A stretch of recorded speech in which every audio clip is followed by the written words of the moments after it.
Most people think discipline is about forcing yourself to do things you hate. They believe it's about gritting your teeth, pushing through pain, and relying on willpower to drag yourself toward your goals.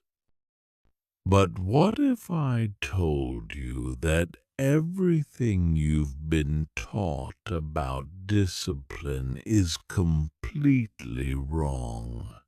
What if discipline isn't about forcing yourself at all?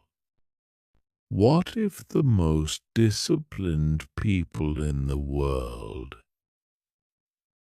the elite athletes, the billionaire entrepreneurs, the master craftsmen, don't actually rely on willpower? What if they've discovered something that most people never learn? How to trick their brain into craving the very things that lead to success. The truth is, your brain can be rewired. It can be programmed to love discipline instead of resist it. And once you understand how to do this, everything changes. You stop fighting yourself and start working with your natural psychology. You stop relying on motivation and start building systems that make discipline feel effortless. By the end of this, you'll understand exactly how to reprogram your brain's reward system, how to make hard work feel like play, and how to build such powerful mental associations that discipline becomes as automatic as breathing. You'll learn the neuroscience secrets that elite performers use to make their toughest challenges feel like their greatest pleasures. This isn't about more willpower. This is about less willpower. This is about making your brain work for you instead of against you. Let's begin. Chapter 1: The Willpower Myth. Why force never works. Here's the brutal truth that no one wants to admit. Willpower is finite, unreliable, and completely overrated. Every single day, millions of people try to change their lives through pure force of will. And every single day, they fail. They set alarms to wake up early and hit snooze. They promise themselves they'll eat healthy and order takeout by dinner. They swear they'll stick to their workout routine and quit after a week. And then they blame themselves. They think they're weak. They think they lack character. They think they're broken. But the real problem isn't them. It's that they're using the wrong strategy entirely. Science has proven beyond any doubt that willpower operates like a muscle.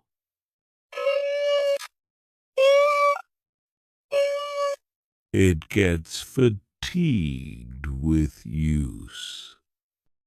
Every decision you make, every temptation you resist, every moment you force yourself to do something you don't want to do drains your willpower reserves. And once those reserves are depleted, you're running on empty. Think about it this way.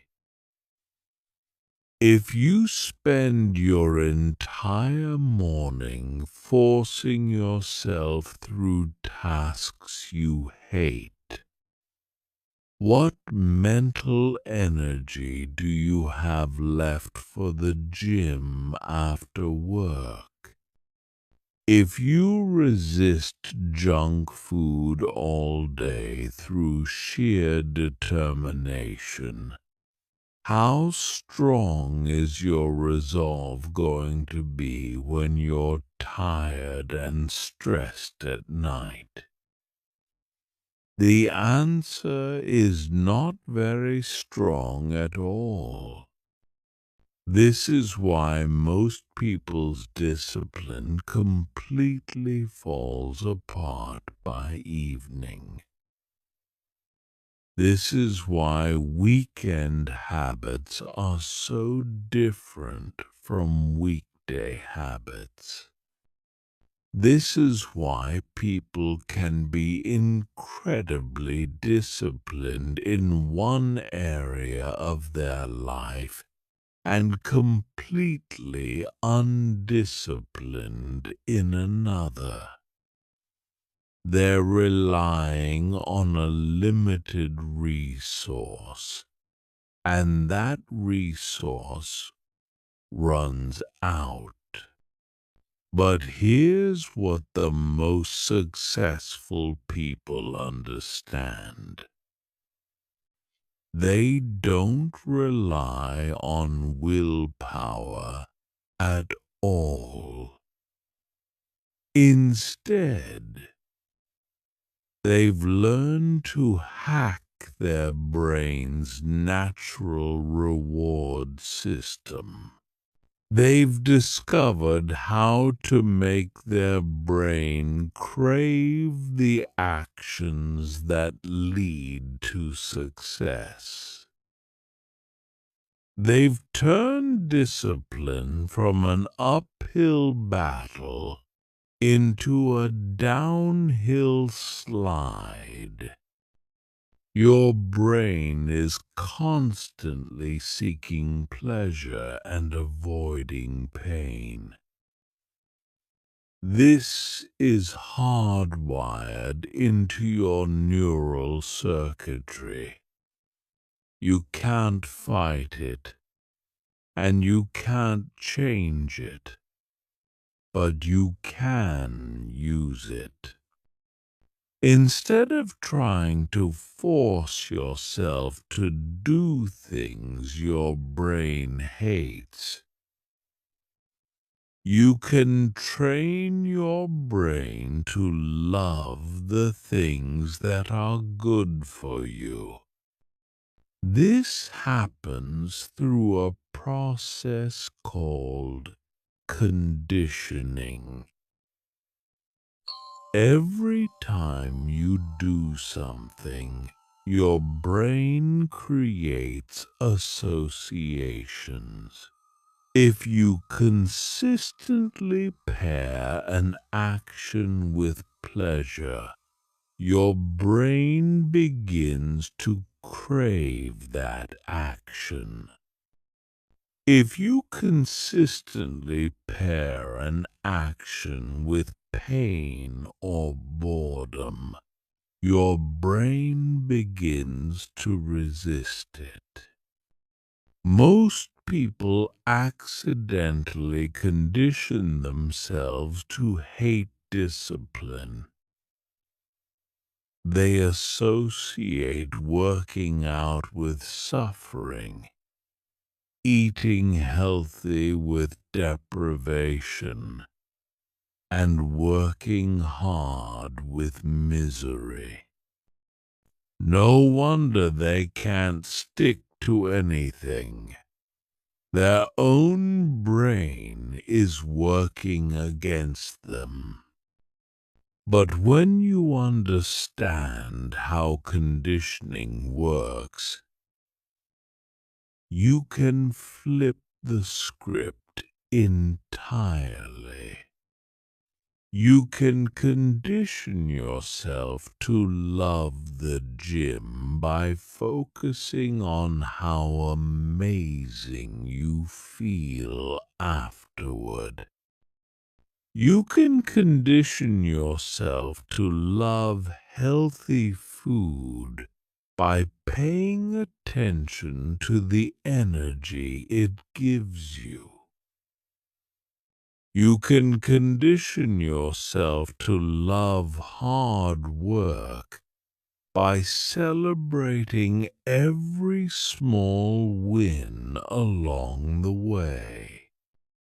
The key is understanding that your brain doesn't distinguish between what's objectively good or bad for you. It only cares about what feels rewarding in the moment. And feelings of reward can be cultivated, trained, and programmed. Once you learn how to do this, discipline stops being about force and becomes about attraction. This is why some people seem to effortlessly maintain habits that others struggle with. It's not because they have more willpower. It's because they've accidentally or intentionally conditioned themselves to enjoy those habits. Their brain has learned to associate disciplined actions with positive feelings. So discipline feels natural and easy. The moment you stop trying to force yourself and start training yourself, everything changes. You stop fighting your own psychology and start working with it. You stop depleting your willpower and start building momentum. You stop relying on motivation and start creating automation. Chapter 2: The Neuroscience of Habit Formation. How your brain really works. To trick your brain into liking discipline, you first need to understand how your brain actually works. And the truth is, your brain is far more programmable than you realize. It's constantly changing, constantly adapting, constantly rewiring itself based on your experiences. This is called neuroplasticity, and it's the reason why you can literally reshape your mind. Every habit you have exists as a neural pathway in your brain. Think of these pathways like roads. The more you travel down a particular road, the wider and smoother it becomes. The less you use a road, the more overgrown and difficult it becomes to navigate. Your brain naturally wants to take the easiest, most familiar route, which is why habits feel automatic once they're established. But here's the crucial part. Your brain can't tell the difference between good habits and bad habits. It doesn't care whether the neural pathway leads to the gym or to the couch. It doesn't care whether the automatic response is reaching for an apple or reaching for cookies. Your brain simply strengthens whatever pathways get used most frequently. This is incredibly powerful once you understand how to use it. It means you can literally build new neural pathways for discipline and make them stronger than your old pathways of laziness and procrastination. But you have to understand the specific mechanism that drives this process. Every habit operates on what scientists call the habit loop. Cue, routine, reward. The cue triggers the behavior. The routine is the behavior itself. And the reward is what your brain gets from completing the behavior.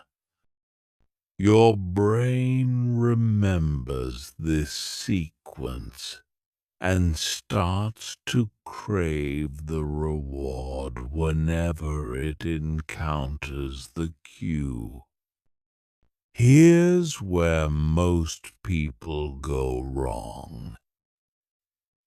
They focus entirely on the routine and ignore the cue and reward. They try to force themselves to exercise without setting up proper triggers or rewards. They try to eat healthy without creating positive associations.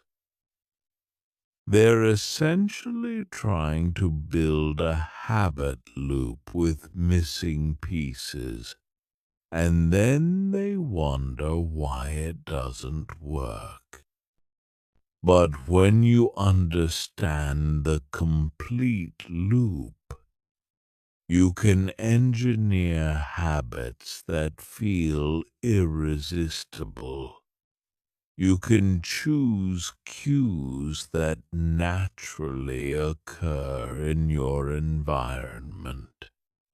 You can design routines that feel manageable and achievable. And most importantly, you can create immediate rewards that make your brain crave the entire sequence. The reward is the most critical piece because it's what drives the craving.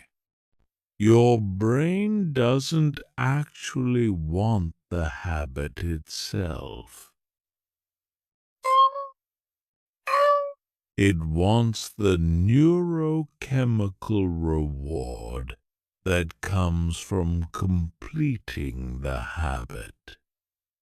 When you work out, your brain releases endorphins.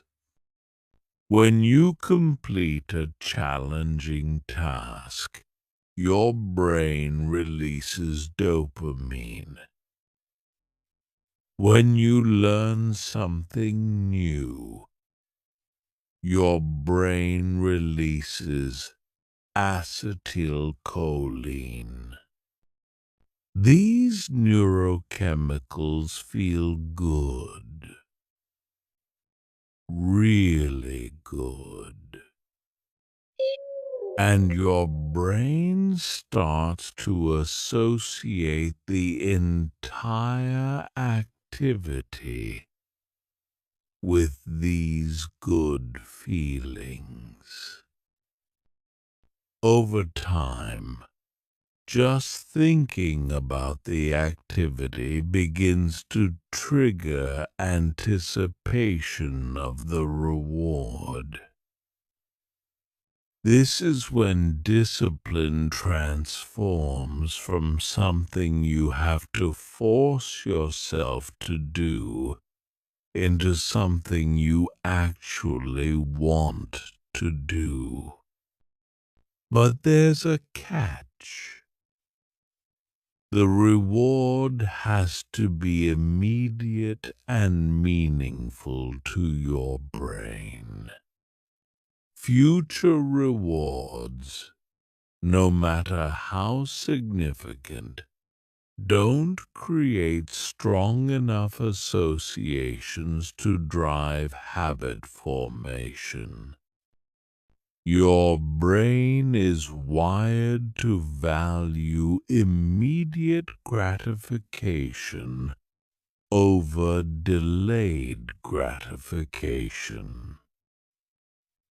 This is why promising yourself that you'll be healthy someday isn't enough to motivate daily exercise. The solution is to create immediate rewards for disciplined behavior. This doesn't mean eating a donut after every workout. It means paying attention to the natural rewards that are already there. The endorphin rush, the sense of accomplishment, the boost in energy, the feeling of being proud of yourself. Most people completely miss these immediate rewards because they're so focused on the difficulty of the activity. They're thinking about how hard the workout is instead of how good they feel during and after it. They're thinking about how much they want to quit instead of how strong they're becoming. But when you consciously redirect your attention to the immediate benefits, you begin to condition your brain to associate discipline with pleasure instead of pain. You're literally rewiring your neural pathways to make discipline feel good. This rewiring doesn't happen overnight, but it happens much faster than most people think. Research shows that new neural pathways can begin forming within days, and significant changes can occur within weeks. The key is consistency and conscious attention to the rewards. Every time you complete a disciplined action and consciously acknowledge the immediate benefit, you're strengthening the neural pathway that associates that action with reward. Every time you do this,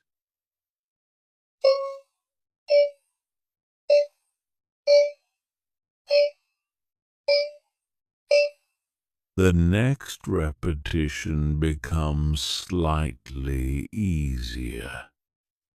Eventually, the pathway becomes so strong that the disciplined action feels automatic and enjoyable. This is how elite performers train themselves. They don't rely on willpower to get through tough practices or challenging work sessions. They've conditioned themselves to genuinely enjoy the process. They've trained their brains to release feel-good chemicals in response to hard work. They've turned discipline into an addiction, the healthiest addiction possible. Chapter 3: The Dopamine System. Programming your brain's reward center. Dopamine is the master chemical of motivation and craving. It's your brain's way of saying, "Do that again." Understanding how dopamine works is absolutely crucial to reprogramming your relationship with discipline. Because dopamine is what transforms effortful actions into automatic desires. Most people have a completely backwards understanding of dopamine. They think dopamine is released when you achieve something or get a reward. But that's not how it works at all. Dopamine is actually released in anticipation of a reward, not during the reward itself. It's the neurochemical that drives you toward action,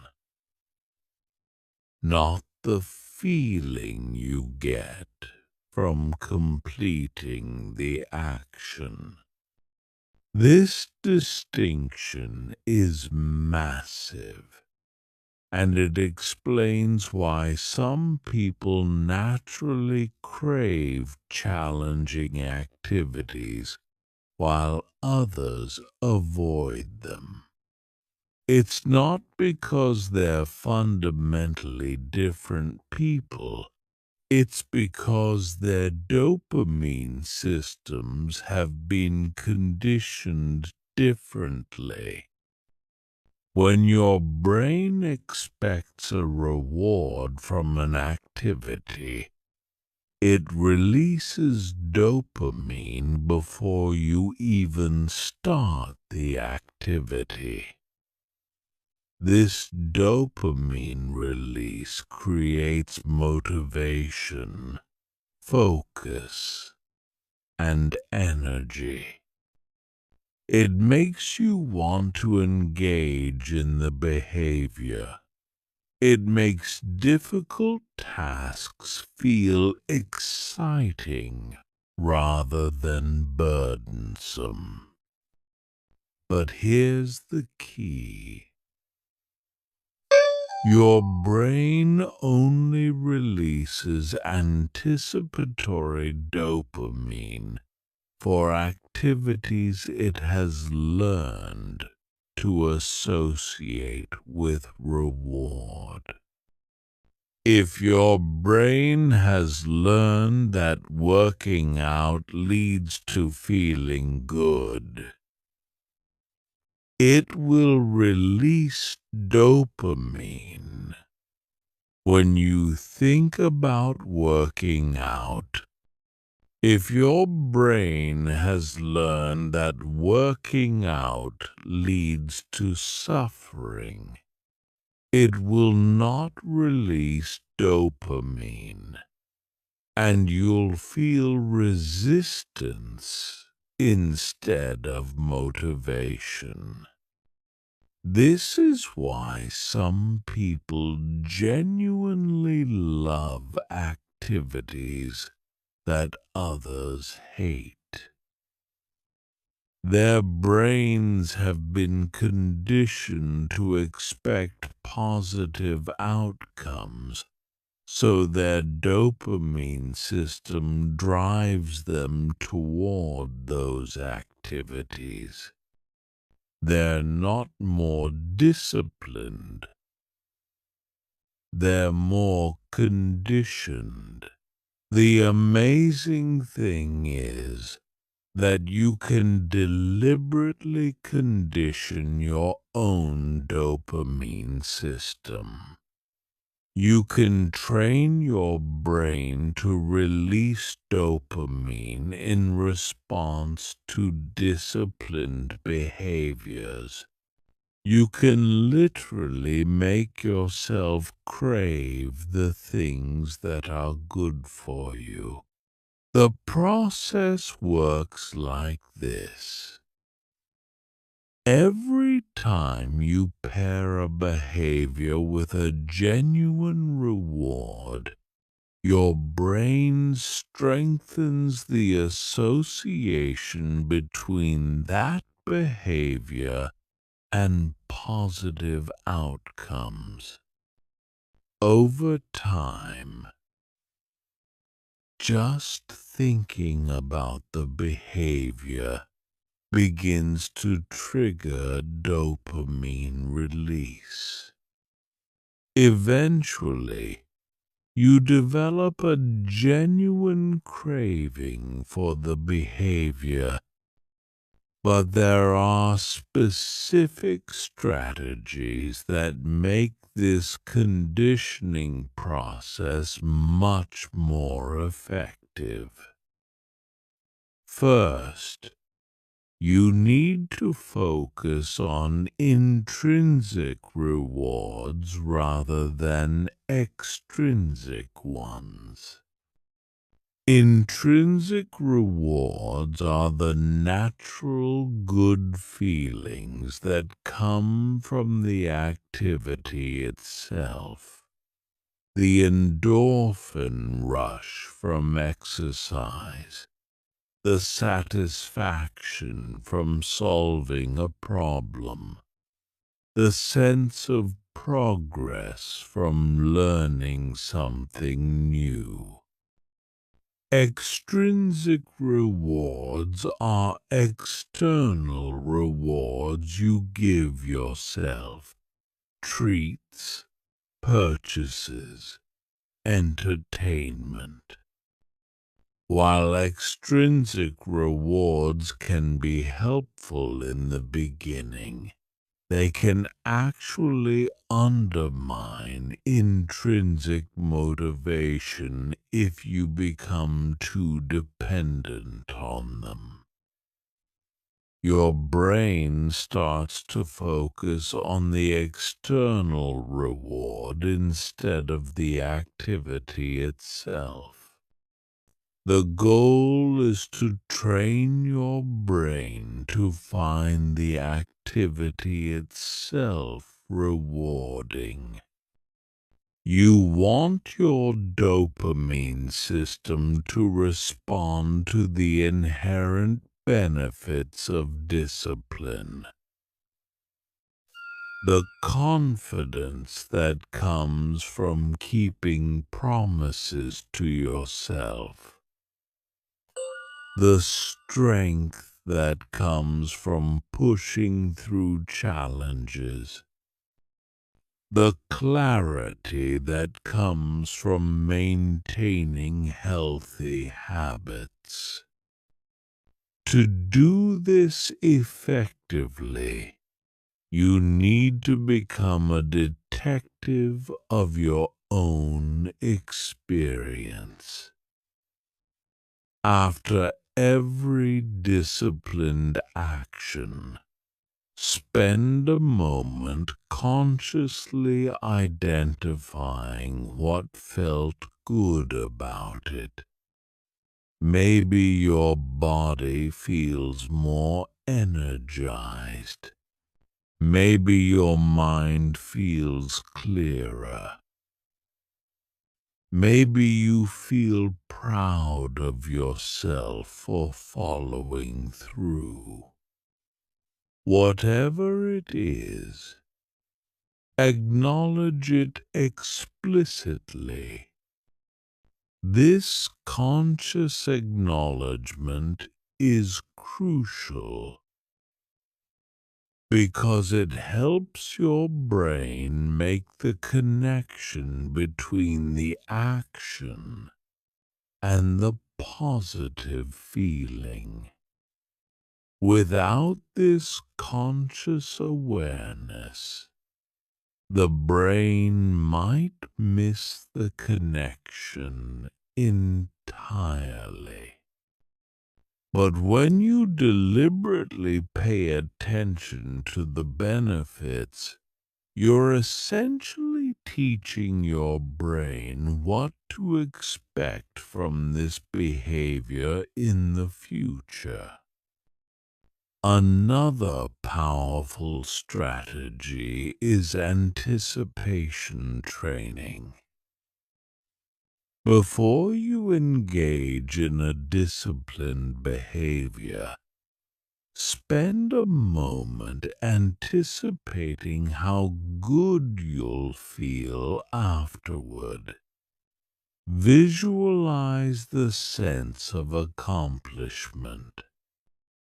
Imagine the energy boost. Picture yourself feeling proud and satisfied. This anticipation training serves two purposes.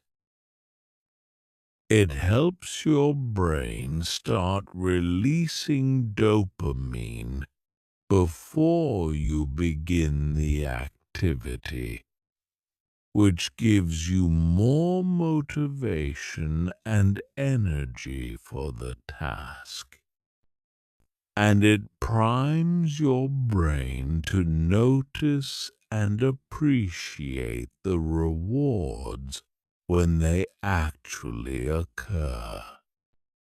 You can also use what scientists call variable reinforcement to make your dopamine conditioning even stronger. Instead of rewarding yourself the same way every time, vary the rewards. Sometimes focus on how accomplished you feel. Sometimes focus on how your body feels. Sometimes focus on how much progress you're making. This variability keeps your dopamine system engaged and prevents habituation. Your brain stays interested and motivated because it never knows exactly what type of reward to expect. But it knows something good is coming. The most advanced strategy is called reward bundling, where you consciously stack multiple types of satisfaction from a single disciplined action. After a workout, you might simultaneously appreciate the physical feeling in your muscles, the mental satisfaction of keeping your commitment, the long-term progress toward your goals, and the immediate boost in energy and mood. When you train yourself to extract multiple layers of reward from disciplined actions, your brain develops an incredibly strong association between discipline and satisfaction. The anticipation of these layered rewards creates powerful motivation that makes discipline feel effortless.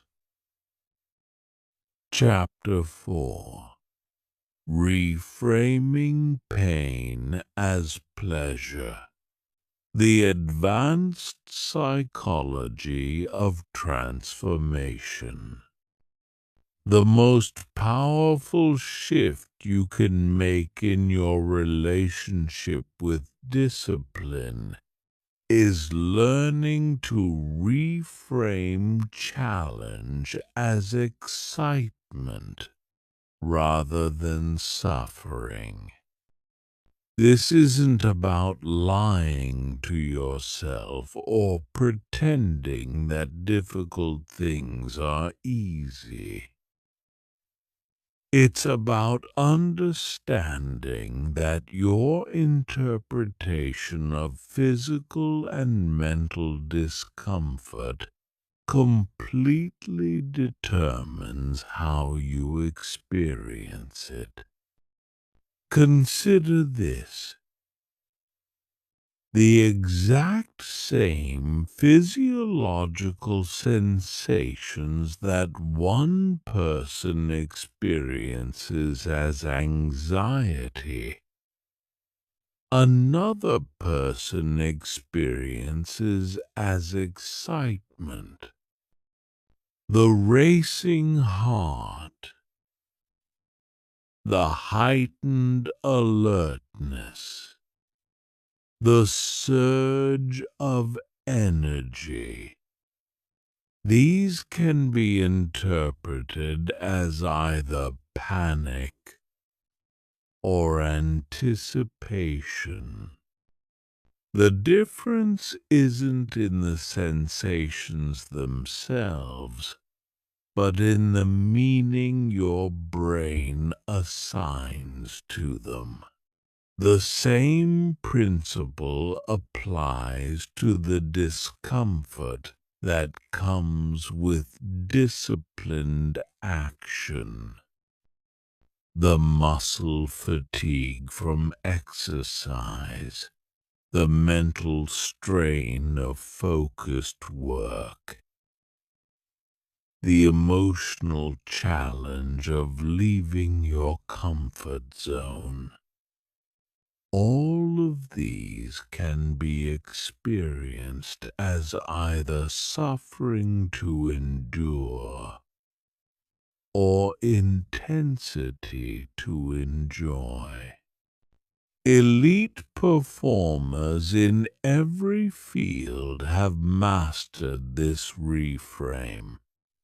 They've trained themselves to interpret challenge as opportunity, difficulty as growth, and discomfort as aliveness. They don't experience less discomfort than everyone else.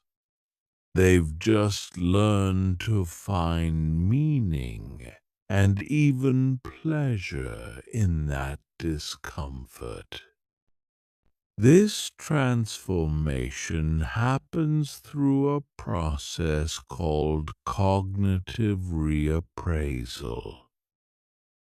Instead of automatically labeling challenging experiences as negative, you consciously choose to interpret them through a different lens. You train yourself to see effort as evidence of growth, resistance as a sign you're pushing boundaries, and discomfort as proof you're becoming stronger. The key is understanding that growth only happens at the edge of your comfort zone. Every time you feel challenged, every time something feels difficult, that's your body and mind adapting to new demands. That discomfort is literally the feeling of yourself becoming more capable. Once you understand this, everything changes. That burning sensation in your muscles during exercise isn't suffering. It's your body building strength. The mental strain of staying focused on difficult work isn't torture. It's your mind developing greater capacity. The emotional discomfort of doing something scary isn't weakness. It's your character expanding. But this reframe only works if you make it consciously and consistently. Your brain's default programming is to avoid discomfort and seek ease. You have to actively train yourself to find meaning and value in challenging experiences. One of the most effective ways to do this is through narrative reframing. Instead of telling yourself this is hard and I don't want to do it, you tell yourself, this is exactly what I need to become the person I want to be.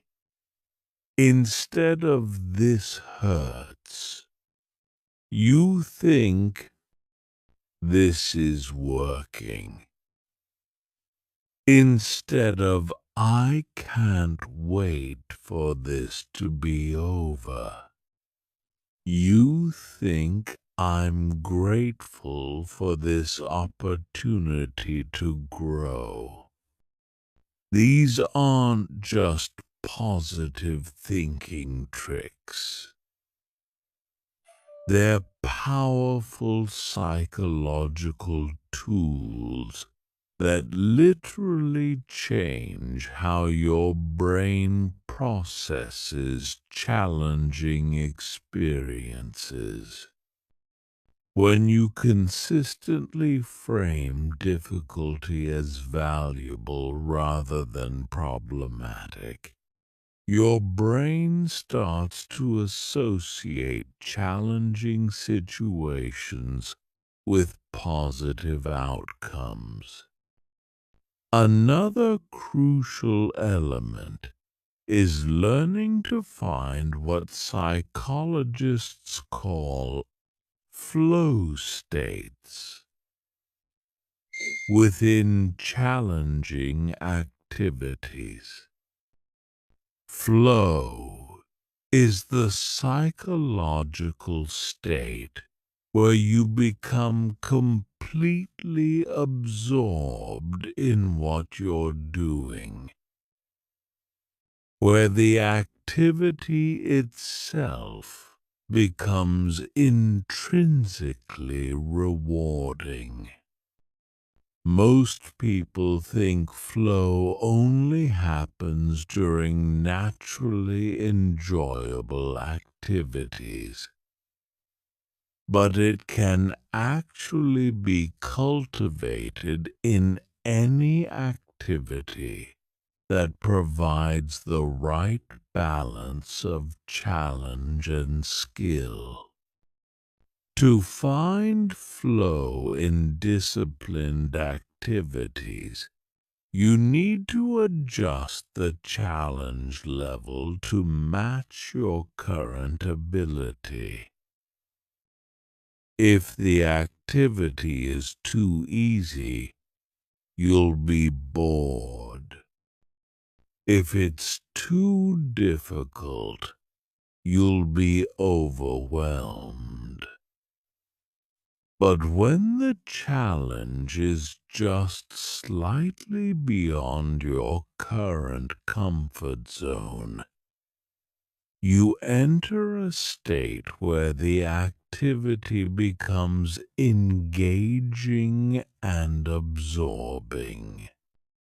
You can also cultivate flow by setting clear, immediate goals within the larger activity.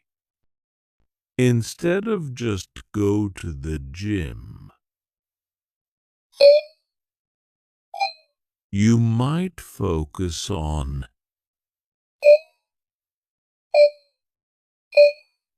increase my squat weight by 5 pounds, or Maintain perfect form for every rep. These micro goals create clear feedback loops that keep your mind engaged and motivated. The most advanced practitioners learn to find aesthetic appreciation in challenging activities.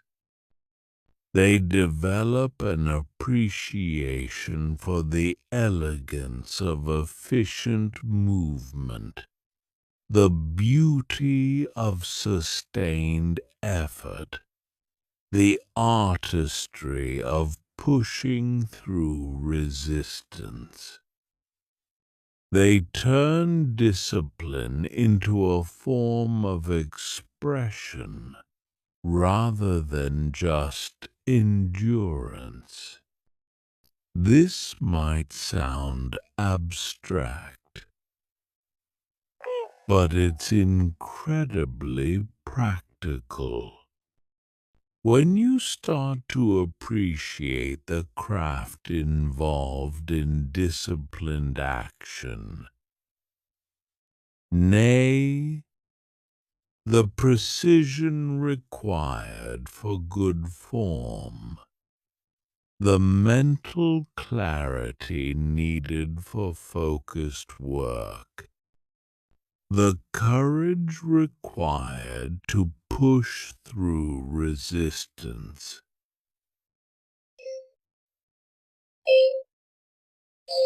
The activities become fascinating rather than just difficult. You can accelerate this transformation by studying people who genuinely love challenging activities. Watch interviews with elite athletes. Read about successful entrepreneurs. Observe master craftsmen at work. Notice how they talk about difficulty and challenge. Notice how they frame struggle and effort. Notice how they find meaning and purpose in what most people would consider suffering.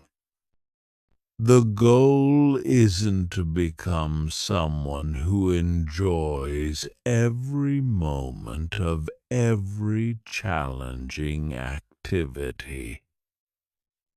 Even the most disciplined people have moments where they don't feel like doing what they need to do. The goal is to develop a deep appreciation for the growth that comes from pushing through resistance, and to find genuine satisfaction in the process of becoming stronger, more capable, and more resilient. When you achieve this reframe, discipline stops being something you do despite how it feels and becomes something you do because of how it feels. The challenge itself becomes the reward. Chapter 5. Identity-based discipline. Becoming someone who naturally chooses hard things. The most profound transformation happens when you stop trying to act disciplined.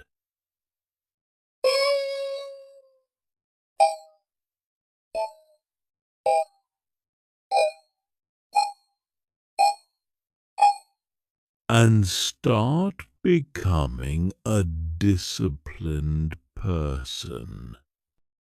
This isn't just semantics.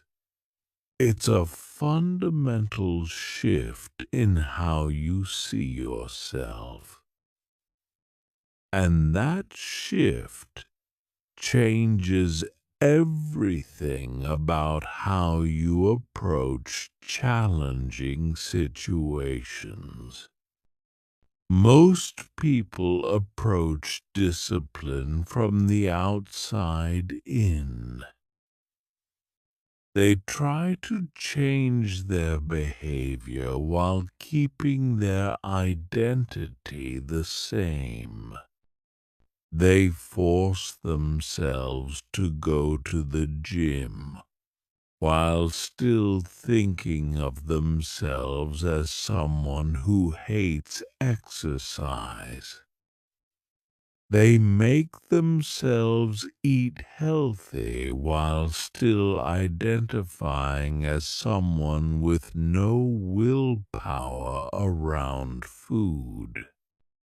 They push themselves to work harder while still seeing themselves as naturally lazy.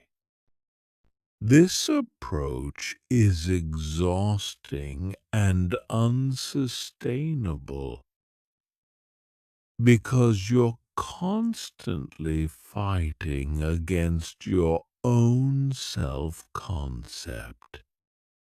Every disciplined action feels like you're acting against your nature.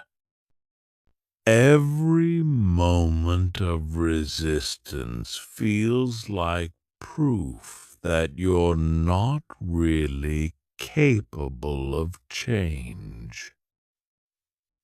You're trying to maintain behaviors that contradict who you believe you are. But when you flip this approach and start with identity, everything becomes easier and more sustainable. Instead of trying to act like a disciplined person, you focus on becoming a disciplined person. Instead of forcing yourself to do things that feel foreign, you choose actions that align with who you're becoming.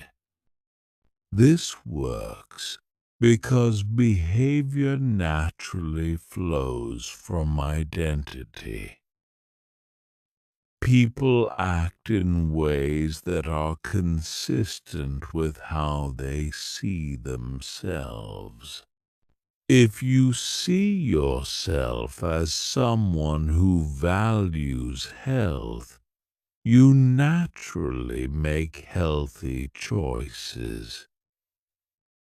If you see yourself as someone who follows through on commitments, you naturally honor your promises to yourself.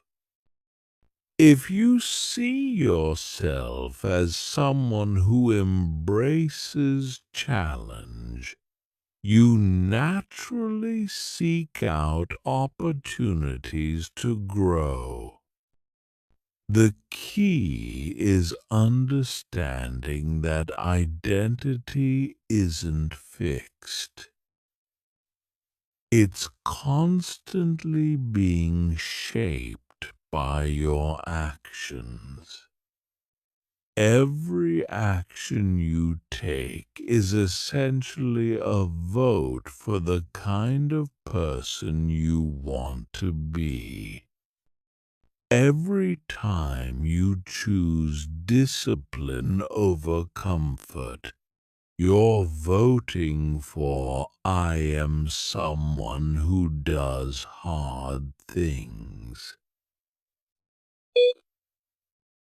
Every time you choose immediate gratification over long-term goals, you're voting for "I am someone who takes the easy path." Your brain keeps track of these votes, and over time, the pattern of votes becomes your identity. This is why small actions are so powerful. They're not just creating immediate results. They're literally shaping who you become. But you can accelerate this process by being intentional about the identity you're building. Instead of just randomly taking disciplined actions, you can consciously choose actions that reinforce the specific identity you want to develop. Start by getting clear about who you want to become. Don't focus on what you want to achieve. Focus on the type of person who would naturally achieve those things. If you want to be in great shape, think about the identity of someone who values health and enjoys physical challenge. If you want to be successful in business, think about the identity of someone who embraces hard work and continuous learning. Once you're clear about the identity you want to build, every choice becomes an opportunity to reinforce that identity. When you're deciding whether to work out, you don't ask, "Do I feel like working out?" You ask, "What would someone who values health and physical challenge do right now?" When you're deciding whether to tackle a difficult project, you don't ask, "Is this going to be easy?" You ask, "What would someone who embraces growth and hard work do in this situation?" This shift in questioning completely changes your decision-making process. Instead of fighting against resistance, you're simply acting in alignment with your values and identity. Instead of forcing yourself to do things you don't want to do, you're choosing to do things that express who you're becoming. But here's the crucial part. You have to start small and build evidence gradually. You can't just decide you're a disciplined person and expect your brain to believe it immediately. You have to prove it to yourself through consistent small actions that align with your desired identity.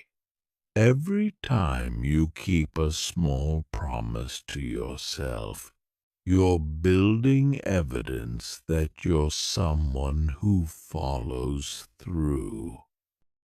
Every time you choose short-term discomfort for long-term benefit, you're building evidence that you're someone who values growth over comfort.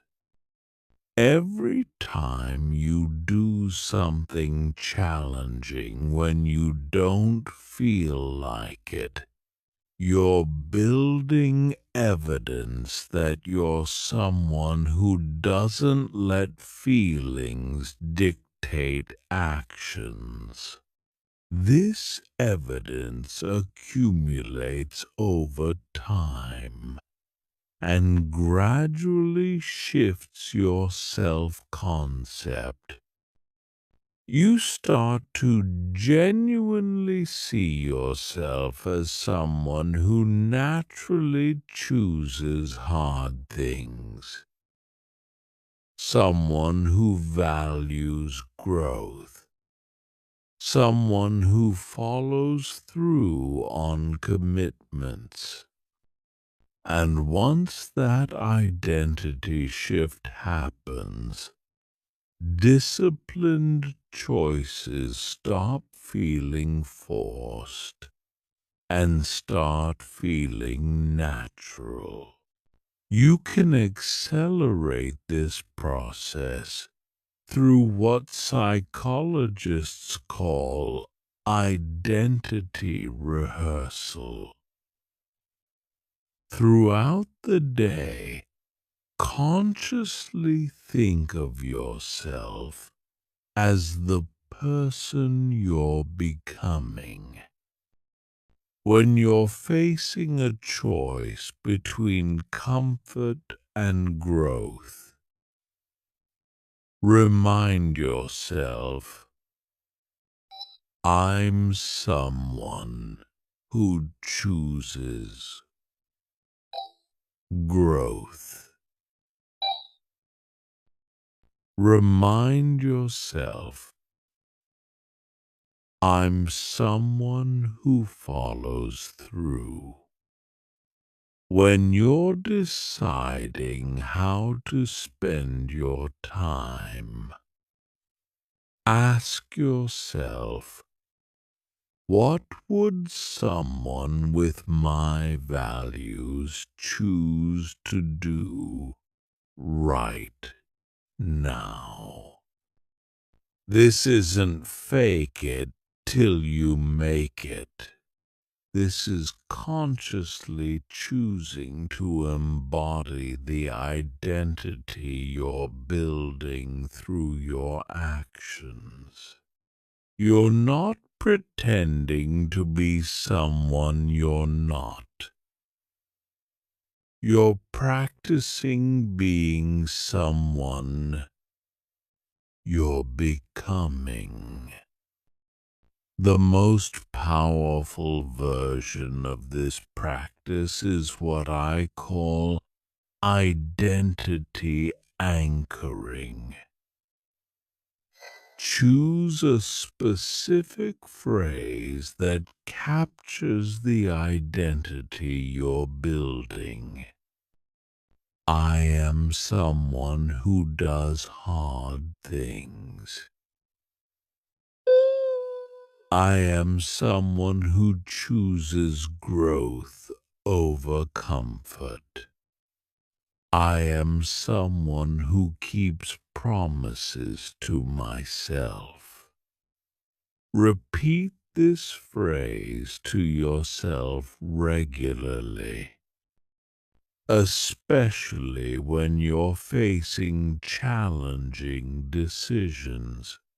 This phrase becomes an anchor that helps you make choices aligned with your desired identity rather than your current feelings or impulses.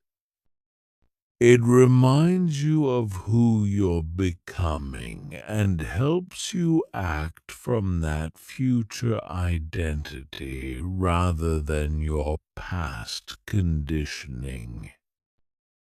Over time, this identity-based approach to discipline becomes incredibly powerful because it aligns your actions with your deepest sense of self. You're no longer fighting against your nature. You're expressing your nature. Discipline becomes a form of self-expression rather than self-force. Chapter 6: Environmental Design. Setting up your world for automatic discipline. Your environment is constantly programming your behavior, and most people have accidentally designed their surroundings to make discipline as difficult as possible. They keep junk food in easy reach while hiding their gym clothes. They place their phone next to their bed while putting their books across the room. They surround themselves with comfort and convenience, then wonder why they can't stick to challenging goals. But when you understand how environmental cues work, you can flip this dynamic entirely. You can design your physical and digital environment to make disciplined choices feel obvious and effortless, while making undisciplined choices feel inconvenient and unnatural. Environmental cues work because your brain is constantly scanning for signals about what to do next. These cues trigger automatic responses that bypass your conscious decision-making process entirely. When you see your running shoes by the door, your brain automatically starts preparing for exercise.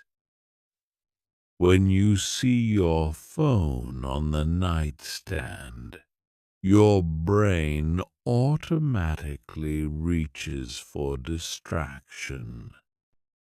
The key is understanding that every object in your environment is either cueing disciplined behavior or undisciplined behavior. There's no neutral space. Your surroundings are constantly influencing your choices, usually below the level of conscious awareness.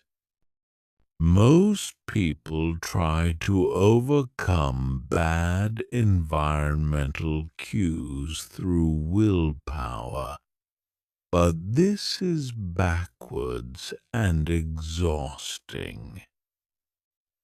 Instead of fighting against your environment, you should redesign it to support your goals. Make good choices obvious and bad choices hidden or inconvenient. For physical discipline like exercise, this means placing your workout clothes where you can't miss them and putting barriers between yourself and excuses. Lay out your gym clothes the night before. Put your running shoes by the front door. Set up your home workout space so it's ready to go at any moment. Remove or hide anything that might tempt you toward laziness. For mental discipline like focused work, this means creating an environment that signals deep concentration while removing anything that signals distraction. Designate a specific space for important work and keep it completely clear of anything unrelated to that work. Remove your phone from this space entirely. Use website blockers during work hours. Create physical barriers between yourself and easy entertainment. For nutritional discipline, this means making healthy choices the default and unhealthy choices require extra effort. Keep fruits and vegetables at eye level in your refrigerator, while hiding less healthy options. Pre-portion healthy snacks and make them easily accessible. Remove junk food from your home entirely, or at least make it require significant effort to access. But environmental design goes beyond just physical objects. You also need to consider your digital environment, which has become one of the most powerful influences on modern behavior. Your phone, computer, and other devices are constantly sending cues that either support or undermine your disciplined goals. Design your digital environment just as intentionally as your physical space. Organize your phone so that productive apps are easily accessible, while time-wasting apps require extra steps to reach. Use app timers and restrictions to automatically limit access to distracting content. Create different user profiles or environments for different types of activities. Set up your computer desktop to cue focused work rather than distraction. Remove shortcuts to entertainment sites and social media. Use website blockers during work hours. Create desktop backgrounds and screensavers that remind you of your goals and values. Your social environment is equally important and perhaps even more powerful than your physical environment. The people you spend time with are constantly influencing your behavior through their own choices and expectations. If you surround yourself with people who value comfort over growth, you'll naturally drift toward comfort. If you surround yourself with people who embrace challenge and discipline, you'll naturally raise your own standards. This doesn't mean you need to abandon friends who don't share your goals. But it does mean you should be intentional about creating social environments that support your growth. Seek out communities of people who are working towards similar objectives. Join groups focused on the specific areas where you want to develop more discipline. Find accountability partners who will support your goals rather than enable your excuses. Share your commitments with people who will celebrate your progress and gently challenge you when you're falling short. Create social pressure that works in your favor rather than against you.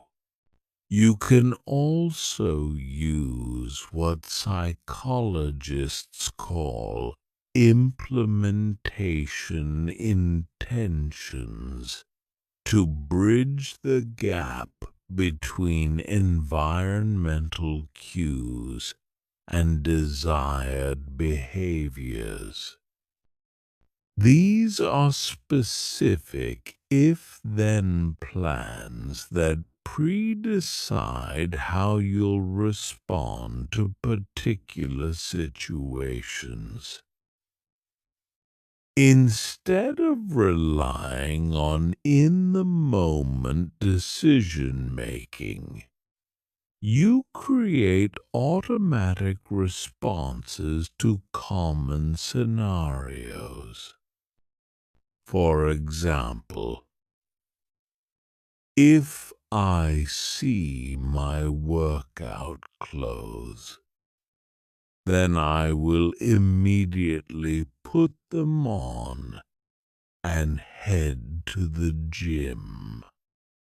If I sit down at my desk, then I will immediately open my most important project. If I open the refrigerator, then I will first reach for water or healthy food. These pre-made decisions reduce the mental energy required for discipline and make good choices feel automatic. The most powerful environmental design strategy is what I call friction engineering.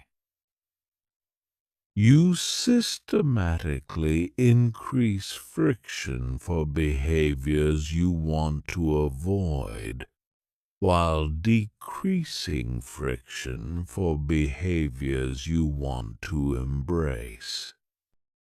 Every extra step, every small barrier, every moment of inconvenience either supports or undermines your goals.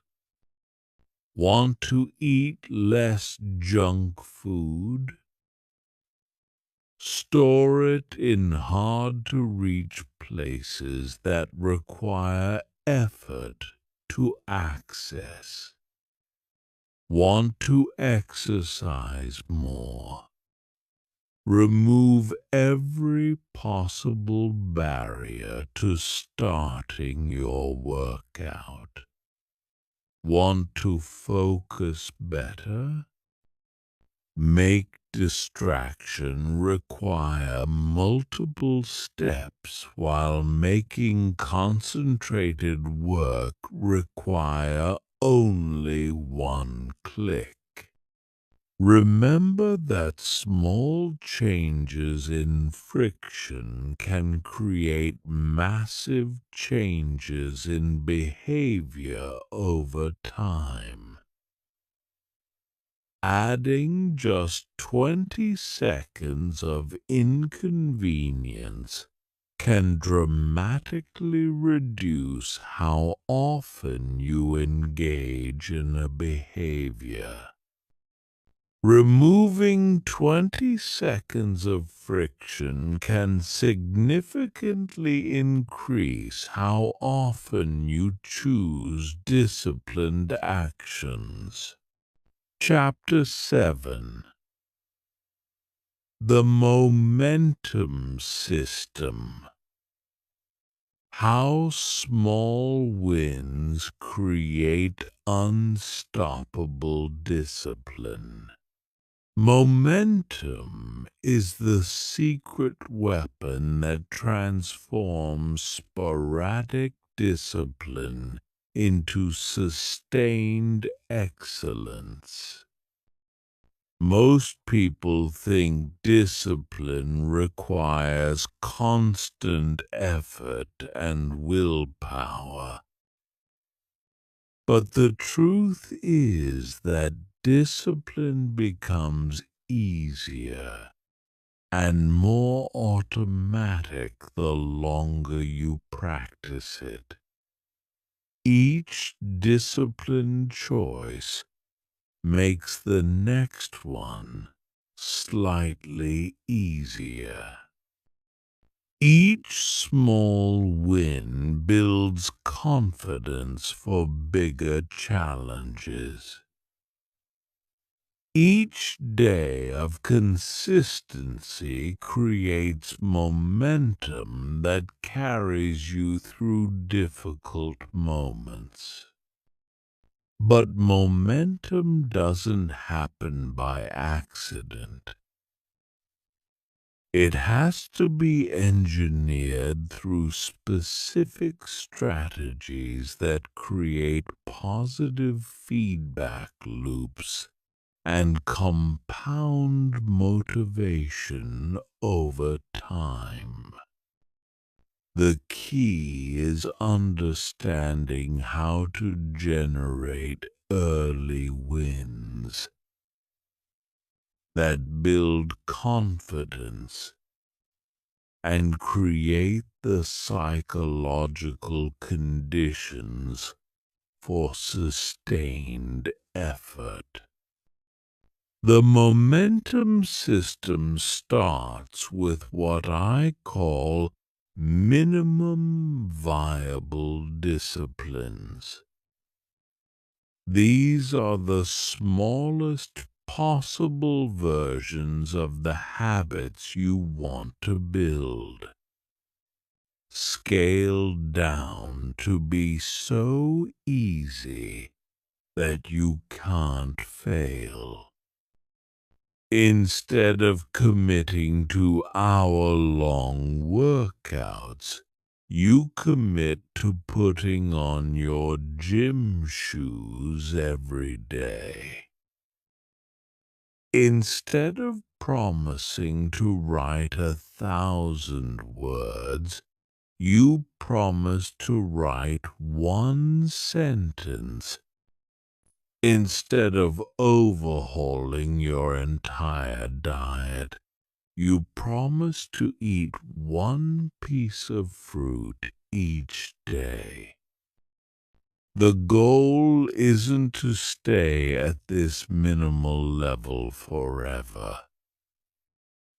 The goal is to build the neural pathways and psychological patterns that support larger commitments. You're training your brain to see you as someone who follows through on promises to yourself. You're creating evidence that you can be consistent. You're building the foundation for much bigger changes. Most people resist this approach because it feels too small and insignificant. They want to make dramatic changes immediately. But this urgency usually backfires because it creates commitments that are impossible to maintain consistently. When you inevitably fail to meet unrealistic expectations, you damage your confidence and make future attempts more difficult. The momentum system works because it prioritizes consistency over intensity. It's better to do something small every single day than something big once in a while. Consistency builds trust with yourself, which is the foundation of all sustainable discipline. When you consistently keep small promises to yourself, you develop confidence that you can keep bigger promises. Start by choosing one minimum viable discipline that aligns with your larger goals. Make it so small that you could do it even on your worst day. Make it specific enough that there's no ambiguity about whether you completed it. Make it tied to an existing habit, so you don't have to remember to do it. Once you've established this minimum discipline for at least 2 weeks, you can begin to gradually expand it. But the expansion should be subtle and sustainable. If you've been putting on your gym shoes every day, maybe you start walking around the block. If you've been writing one sentence every day, maybe you expand to one paragraph. The key is expanding slowly enough that the new version still feels manageable and automatic. You want to stay within what psychologists call your zone of proximal development, the space where challenge is present but not overwhelming. Push too hard too fast, and you'll break the momentum you've built. Another crucial element of the momentum system is celebration. Your brain needs to recognize and appreciate each small win in order to build positive associations with disciplined behavior.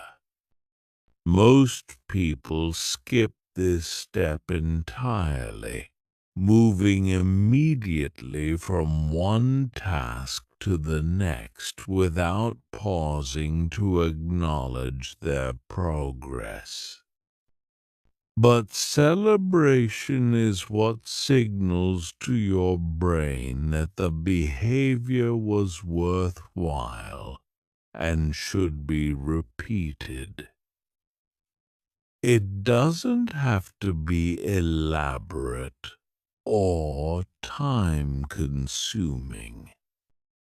Simply pausing for a moment after completing a disciplined action and consciously appreciating your follow-through is enough to strengthen the positive feedback loop. You can enhance this celebration by keeping a visible record of your consistency. This could be as simple as marking an X on a calendar each day you complete your discipline, or keeping a journal where you note your daily wins. The visual evidence of your consistency becomes a source of motivation and pride that fuels continued effort. The momentum system also includes what I call keystone disciplines, NES, specific habits that naturally trigger other positive behaviors. These are actions that create ripple effects throughout your day and make other discipline choices feel more natural and automatic. Exercise is often a keystone discipline because it boosts energy, improves mood, and creates a sense of accomplishment that carries over into other areas. A morning routine can be a keystone discipline because it establishes a pattern of intentionality that influences choices throughout the day. Reading can be a keystone discipline because it puts you in a learning mindset that makes other growth-oriented activities more appealing.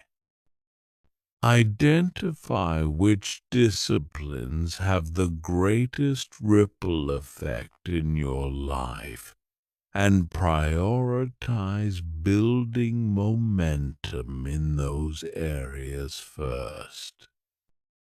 When you establish strong keystone disciplines, other areas of discipline often improve automatically without requiring additional willpower. The momentum system becomes incredibly powerful when you link multiple small disciplines together into what I call discipline chains.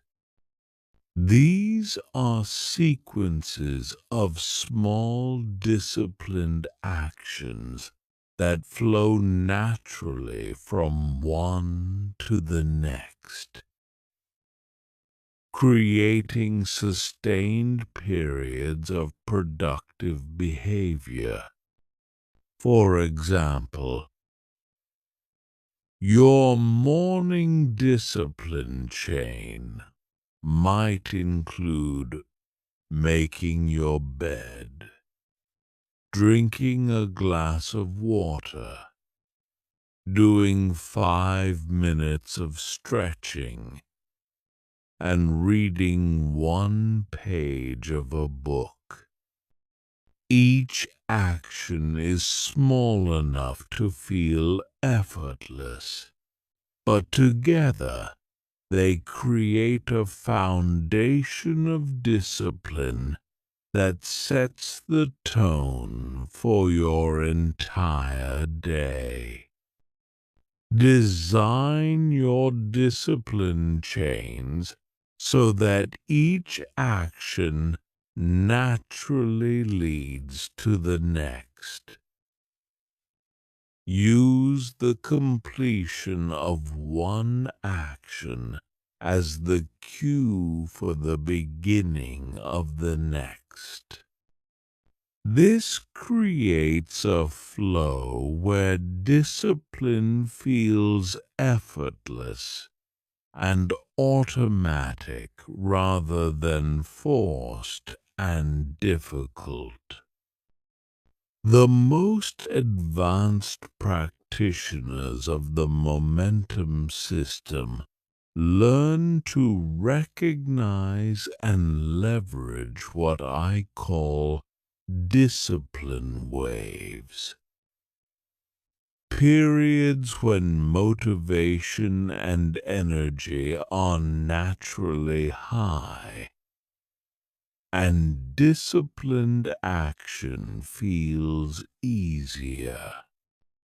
Instead of assuming motivation will always be available, they surf these waves when they appear while maintaining minimum viable disciplines during lower motivation periods.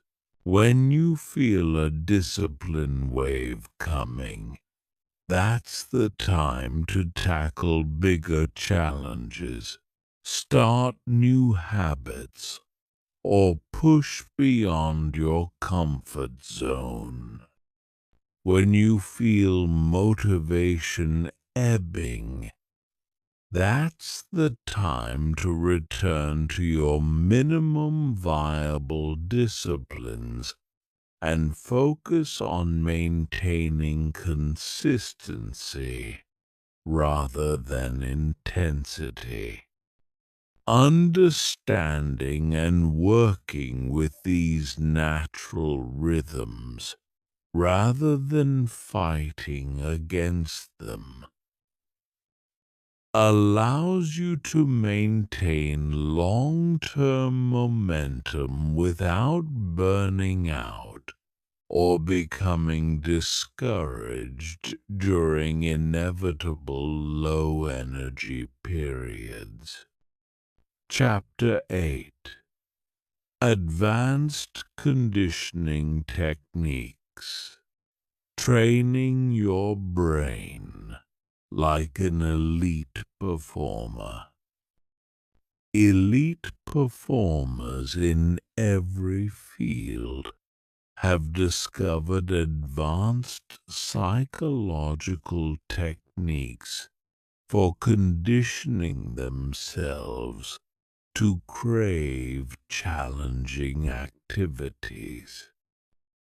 These methods go far beyond basic habit formation and tap into sophisticated principles of behavioral psychology and neuroscience. When you understand and apply these techniques, you can literally train yourself to become addicted to discipline. The first advanced technique is called contrast conditioning, where you systematically alternate between challenging activities and immediately rewarding experiences. This creates a powerful psychological association between effort and pleasure that makes your brain start to crave the entire sequence. Here's how it works. After every challenging activity, you immediately engage in something that feels genuinely good. This doesn't mean eating junk food or watching TV. It means consciously savoring the natural high that comes from completing difficult tasks. You might take a moment to appreciate your accomplishment. Enjoy the physical sensations in your body, or visualize how this effort contributes to your long-term goals. The key is making the reward immediate and genuine. Your brain needs to experience positive feelings within minutes of completing the challenging activity. In order to create strong neural associations, the more consistently you pair effort with immediate satisfaction, the more your brain begins to crave the entire sequence. Another powerful technique is called progressive exposure, where you gradually increase the intensity of challenging activities while maintaining positive associations.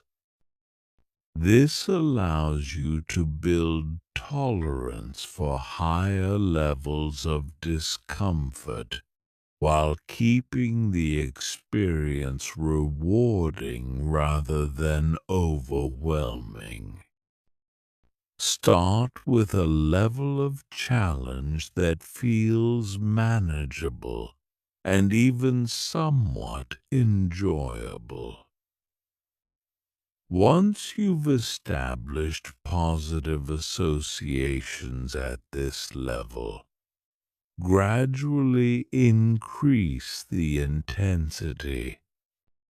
The increases should be small enough that the activity still feels rewarding,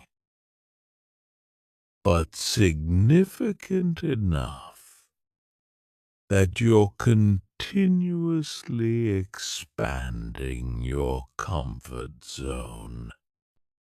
This technique is particularly effective for physical disciplines like exercise, where you can gradually increase duration, intensity, or complexity while maintaining the enjoyment of the activity.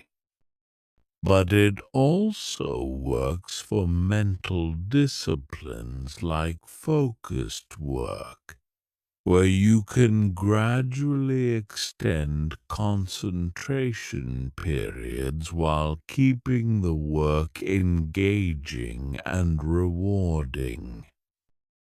The third technique is called association stacking, where you consciously layer multiple positive associations onto a single challenging activity.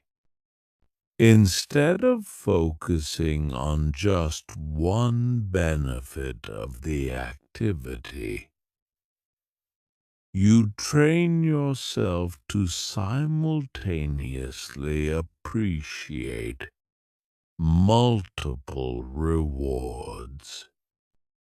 For a workout, you might simultaneously appreciate the physical sensation of your muscles working, the mental satisfaction of keeping a commitment to yourself, the long-term progress toward your health goals, the immediate boost in energy and mood, and the sense of accomplishment from pushing through resistance. The more positive associations you can stack onto a single activity, the more powerfully your brain will crave that activity. Visualization conditioning is another advanced technique where you use mental rehearsal to strengthen the neural pathways associated with disciplined behavior. Before engaging in challenging activities, you spend time vividly imagining yourself successfully completing the activity and feeling great about it afterward. This mental rehearsal serves multiple purposes. It prepares your brain for success. It allows you to practice experiencing positive emotions in connection with the activity, and it strengthens the neural pathways that will be activated during the actual behavior. The more detailed and emotionally engaging your visualizations, the more effective this technique becomes. The most sophisticated technique is called state anchoring, where you consciously create psychological triggers that instantly access the mental and emotional state needed for disciplined action. This involves identifying the specific thoughts, feelings, and physical sensations that accompany your most disciplined moments, then creating simple cues that can recreate those states on demand. During moments when discipline feels effortless and enjoyable, pay close attention to everything about your internal experience. Notice your posture, your breathing, your emotional state, your thought patterns, and any physical sensations. Then create a simple physical gesture, phrase, or mental image that you can use to recall this state when discipline feels more difficult. With practice, these anchors become incredibly powerful tools for accessing your most disciplined mindset whenever you need it. Instead of waiting for motivation to strike naturally, you can consciously recreate the psychological conditions that make discipline feel effortless. Advanced practitioners also use what's called environmental conditioning, where they create specific physical environments that automatically trigger disciplined states.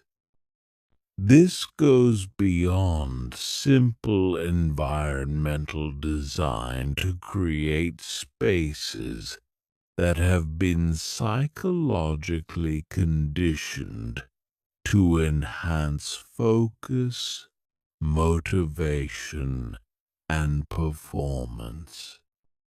This involves consistently using specific locations only for disciplined activities, gradually building up powerful psychological associations between those spaces and peak performance states. Over time, simply entering these environments begins to automatically shift your mindset toward discipline and focus. You can accelerate this conditioning by consciously appreciating these spaces every time you use them successfully. Appreciate the sense of clarity and purpose that comes from being in a place dedicated to your growth. The most advanced technique is called transformation tracking, where you maintain detailed awareness of how disciplined actions are changing you at physical, mental, and emotional levels. This isn't just about tracking outcomes like weight loss or productivity metrics. It's about consciously noticing and appreciating the subtle ways that discipline is transforming your entire being. Pay attention to how your confidence changes as you consistently follow through on commitments.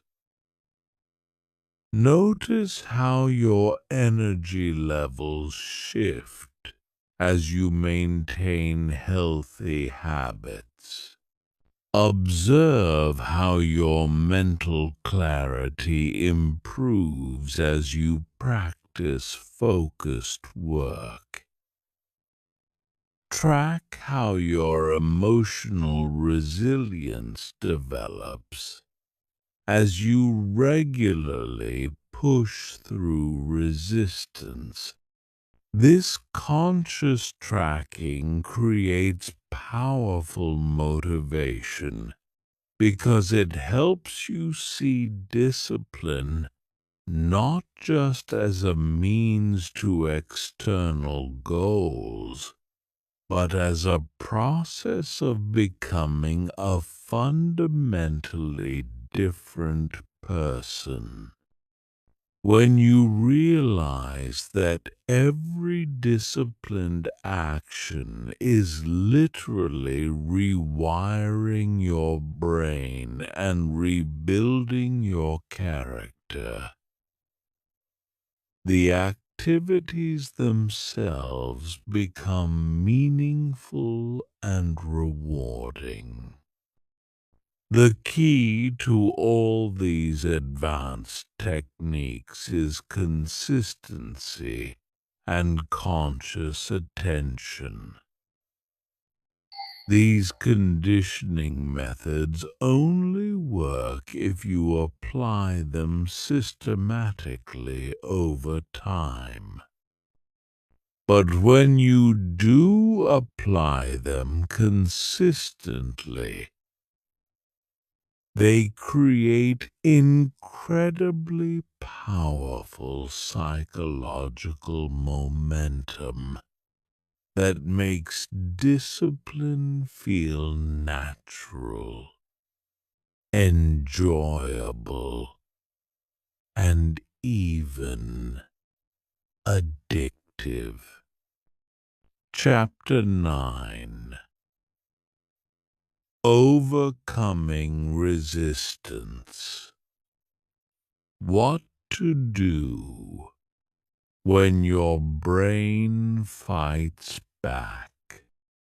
Even with perfect conditioning techniques and environmental design, you will still face moments when your brain actively resists disciplined action. This resistance isn't a sign that you're failing or that the techniques don't work. It's a natural part of the growth process that can actually be used to accelerate your development when you understand how to work with it properly. Resistance typically shows up in three forms.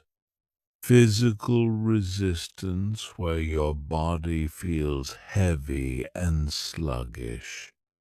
Emotional resistance, where you feel anxious or unmotivated. And mental resistance, where your mind generates endless excuses and distractions. Each type requires specific strategies to overcome effectively. Physical resistance often manifests as fatigue, tension, or a general sense that your body doesn't want to move toward challenging activities. This happens because your nervous system is trying to conserve energy by keeping you in familiar low-effort patterns.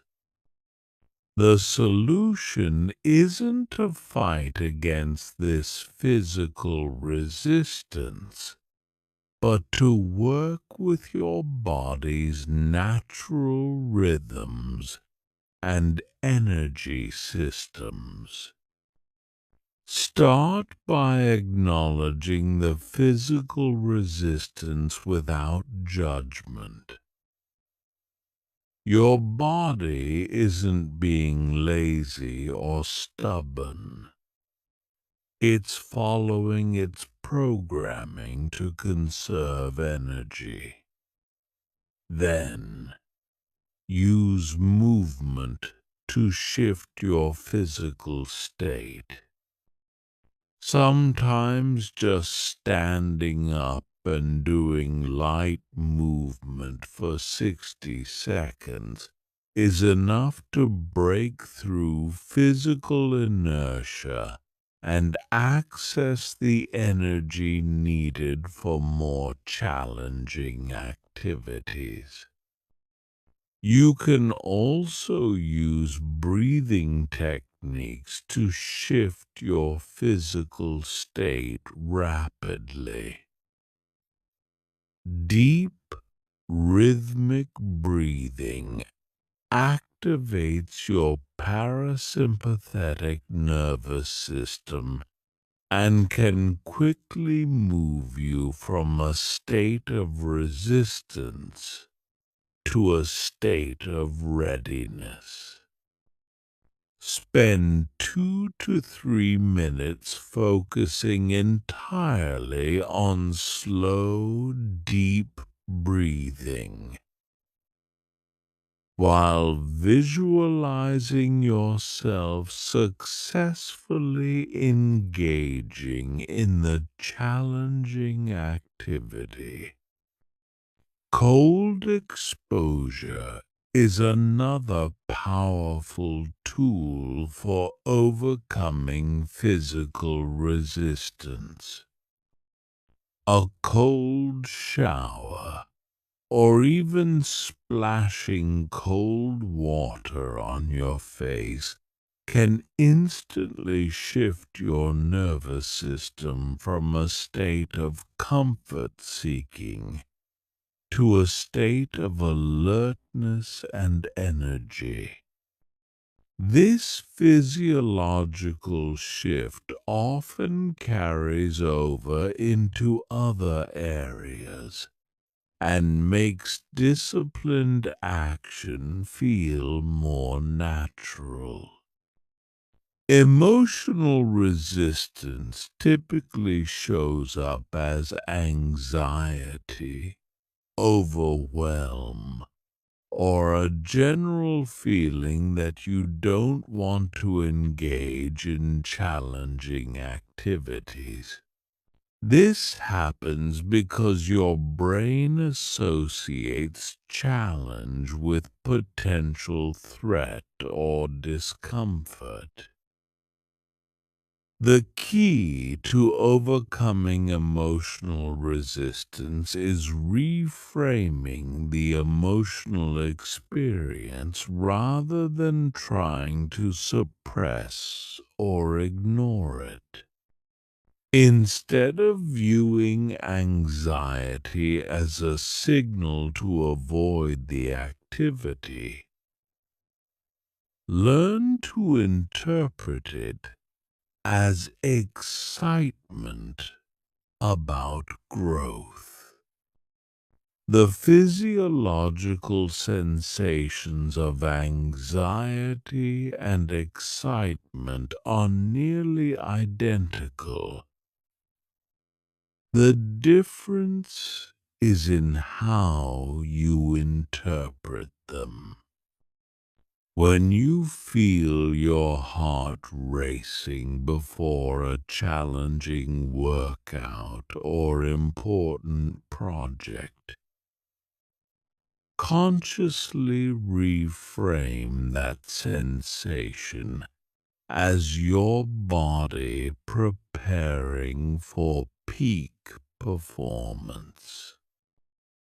You can also use what psychologists call the 20-second rule to overcome emotional resistance. Instead of trying to commit to the entire challenging activity when you're feeling resistant, just commit to getting started for 20 seconds. Often, the resistance disappears once you actually begin the activity, and momentum carries you through the rest. Another effective strategy for emotional resistance is called the curiosity approach. Instead of focusing on how difficult the activity will be, approach it with genuine curiosity about what you'll discover or how you'll feel afterward. This shifts your emotional state from avoidance to interest, which naturally reduces resistance. Mental resistance is often the most sophisticated form of resistance because it disguises itself as rational thinking. Your mind generates logical sounding reasons why you should postpone disciplined action. You're too busy. The timing isn't right. You should do more research first. You'll start tomorrow when you have more energy. The key to overcoming mental resistance is recognizing these thoughts as resistance rather than legitimate reasoning. Your brain is incredibly creative at generating excuses, and many of them will sound perfectly reasonable. But you can learn to distinguish between genuine practical considerations and resistance disguised as logic. When you notice your mind generating excuses, pause and ask yourself, is this a legitimate concern that requires immediate attention? Or is this my brain trying to keep me in my comfort zone? Most of the time, you'll realize the excuse is just resistance trying to prevent growth and change. You can also use what I call the resistance redirect technique. Instead of fighting against resistant thoughts, acknowledge them and then redirect that mental energy toward the challenging activity. I notice I'm feeling resistant to working out, which means this is exactly what I need to be doing right now to grow stronger. One of the most powerful tools for overcoming all forms of resistance is developing what psychologists call metacognitive awareness. I see. The ability to observe your own thoughts and reactions without being controlled by them. When you can step back and notice resistance as it arises, you gain the power to choose your response rather than being automatically controlled by the resistance. Practice observing your resistance with curiosity rather than judgment. Notice where you feel it in your body. Notice what thoughts accompany it. Notice what emotions are present.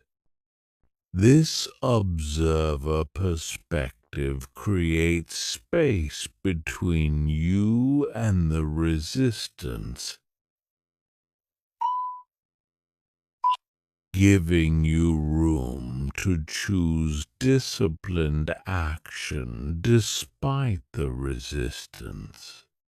Advanced practitioners learn to use resistance as fuel for discipline. They recognize that the presence of resistance indicates they're approaching something important for their growth. Instead of seeing resistance as an obstacle, they see it as confirmation that they're moving in the right direction. The strongest resistance often appears just before the biggest breakthroughs. When you're developing a new level of discipline, your brain will generate intense resistance as it tries to pull you back to familiar patterns. Learning to push through this resistance is what separates people who achieve lasting transformation from those who stay stuck in cycles of starting and stopping. You can also use pre-commitment strategies to bypass resistance entirely.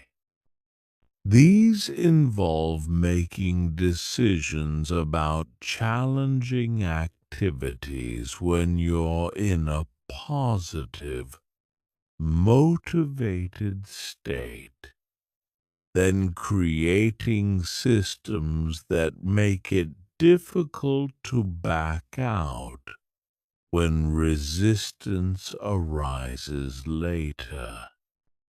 This might involve scheduling workouts with other people, putting money on the line for your commitments, or creating public accountability that makes it socially difficult to give up when you feel resistant.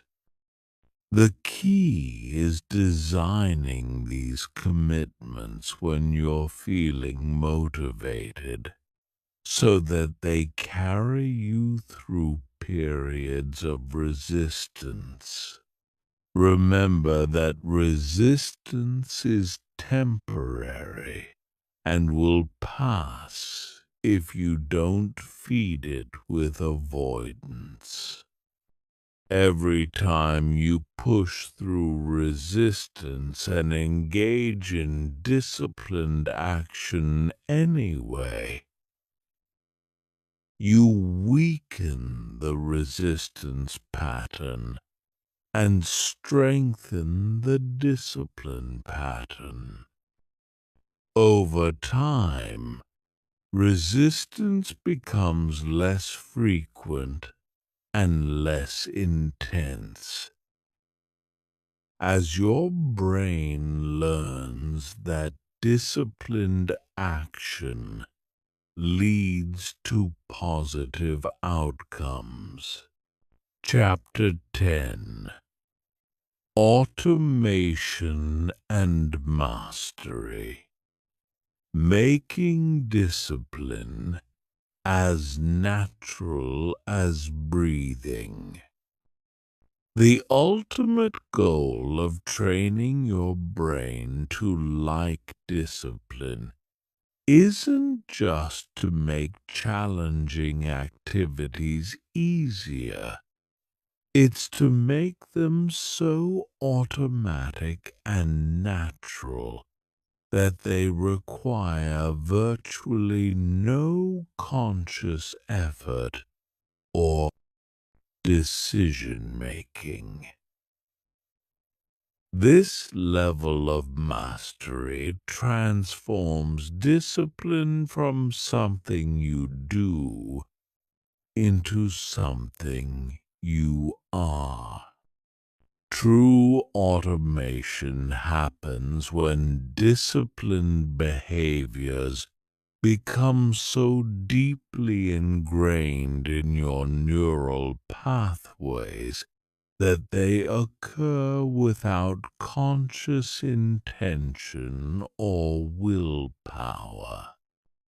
You don't have to decide to exercise any more than you have to decide to brush your teeth.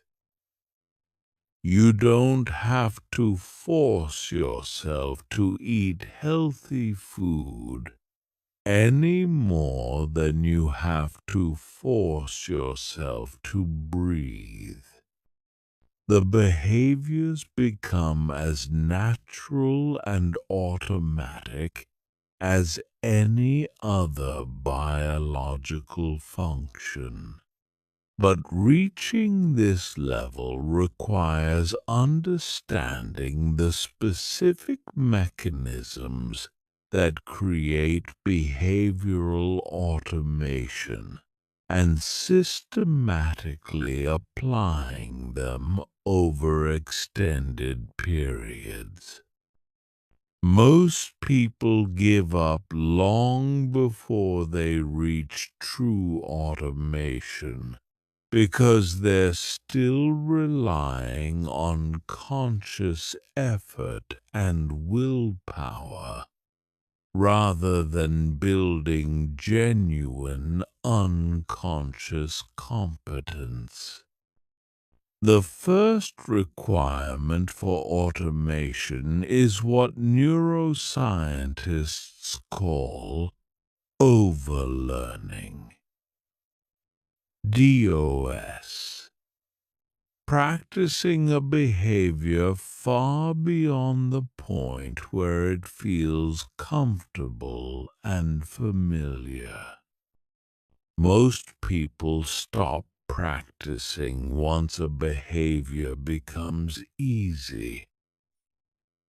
But automation requires continuing to practice until the behavior becomes completely effortless and unconscious.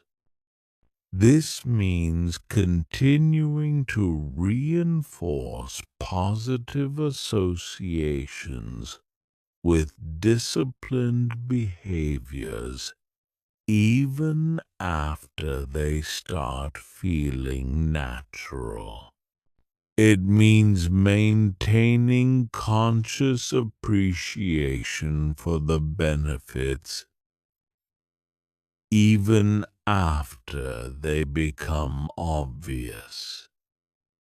It means protecting the environmental cues and reward systems that support these behaviors even after they feel automatic.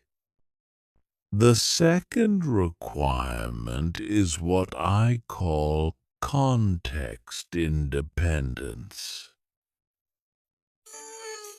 The ability to maintain disciplined behaviors regardless of external circumstances. True automation means the behaviors persist whether you're tired or energetic, stressed or relaxed, at home or traveling, busy or free. The behaviors become so deeply embedded that they adapt to any situation. Building context independence requires deliberately practicing disciplined behaviors in various circumstances and emotional states. Don't just exercise when you feel motivated. Exercise when you're tired, stressed, or busy. Don't just eat healthy when it's convenient. Maintain healthy choices when you're traveling or in social situations. This variability training makes the behaviors truly robust and automatic. The third requirement is identity integration. The disciplined behaviors must become so aligned with your sense of self that acting differently would feel strange and unnatural. This goes beyond just thinking of yourself as disciplined. The behaviors must become expressions of your core identity rather than things you do despite your natural inclinations. When discipline becomes identity integrated, breaking disciplined patterns feels as uncomfortable as acting against any other aspect of your personality. Someone who has truly integrated exercise into their identity feels restless and off balance when they miss workouts, not because they think they should exercise, but because exercise has become a fundamental part of who they are. This integration happens through consistent reinforcement of the connection between disciplined actions and personal values. Every time you engage in disciplined behavior, Consciously recognize how that behavior expresses your values and character. Over time, the behavior becomes inseparable from your sense of self. The fourth requirement is unconscious competence, the ability to execute disciplined behaviors with excellence while directing conscious attention elsewhere. This is the difference between someone who has to think carefully about every aspect of their workout and someone who can exercise while their mind is free to wander or focus on other things. Unconscious competence develops through deliberate practice of the specific skills involved in your disciplined behaviors. For exercise, this might mean mastering proper form until it becomes automatic. For healthy eating,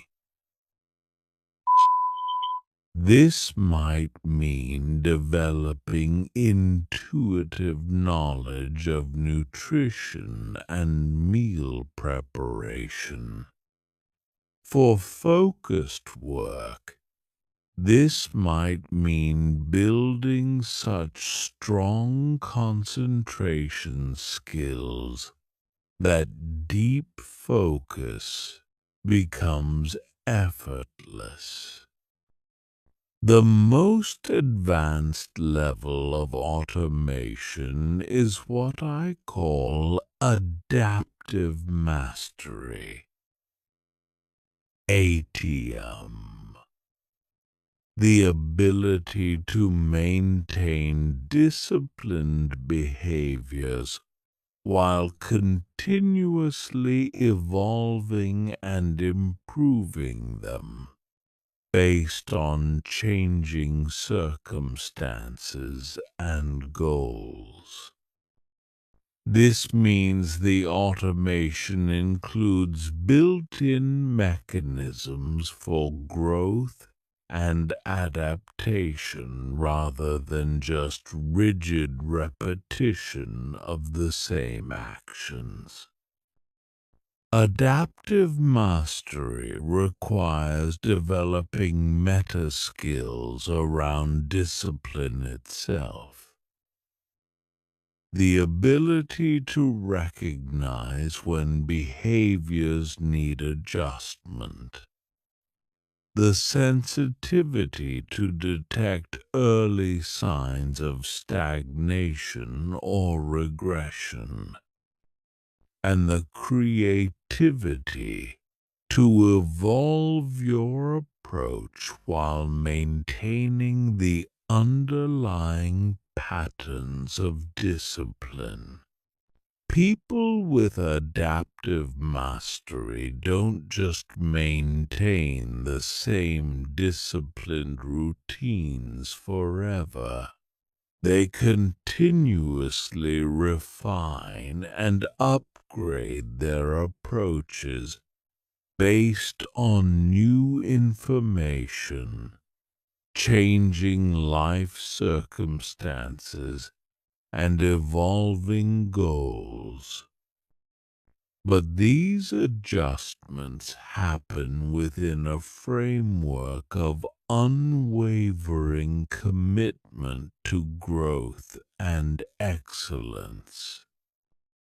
To accelerate your movement toward automation, regularly assess which disciplined behaviors still require conscious effort and which have become truly automatic.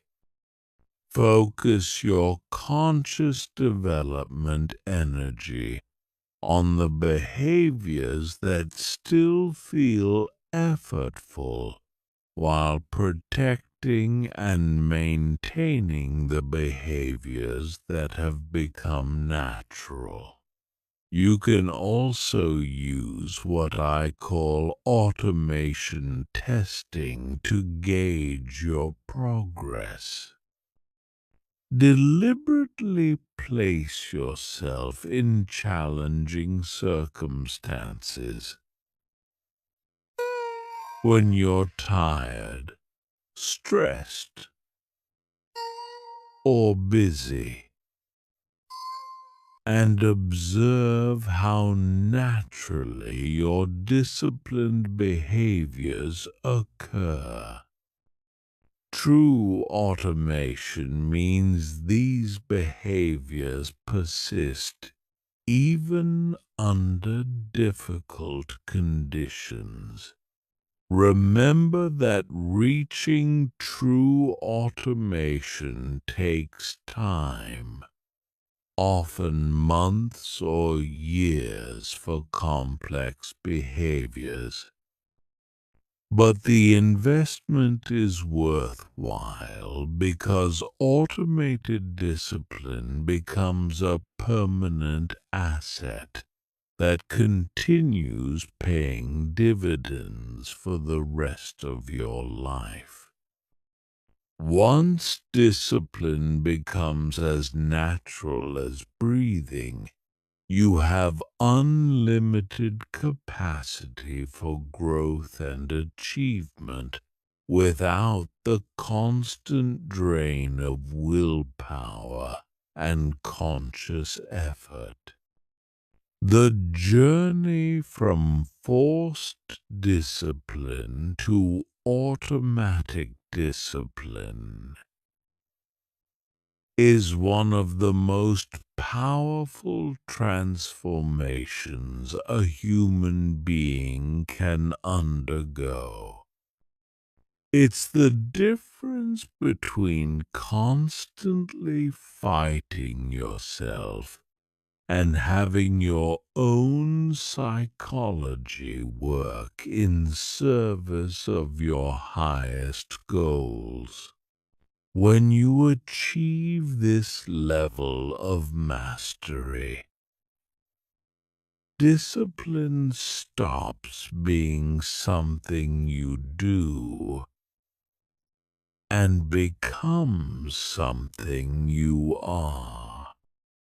Chapter 11. Troubleshooting discipline breakdowns. When systems fail, and how to recover fast.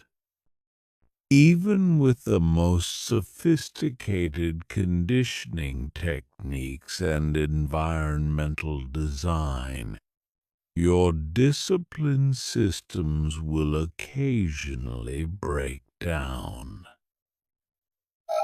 This isn't a personal failure or a sign that the methods don't work. It's an inevitable part of the growth process that every high performer learns to navigate skillfully. The key to handling discipline breakdowns is recognizing them early and responding with systematic recovery strategies rather than panic or self-judgment. Most people make breakdowns worse by adding shame and self-criticism to the mix, which creates additional psychological resistance that makes recovery even more difficult. Discipline breakdowns typically follow predictable patterns and occur for specific reasons.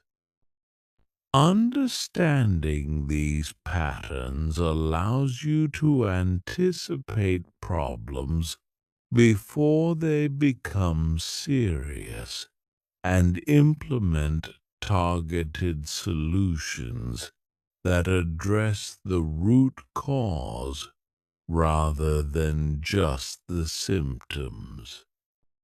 The first type of breakdown is the motivation crash, which happens when the initial excitement of new goals wears off, and the reality of sustained effort sets in. This usually occurs between 2 and 8 weeks after starting new disciplined behaviors, right when the novelty has faded. But the habits haven't become fully automatic yet.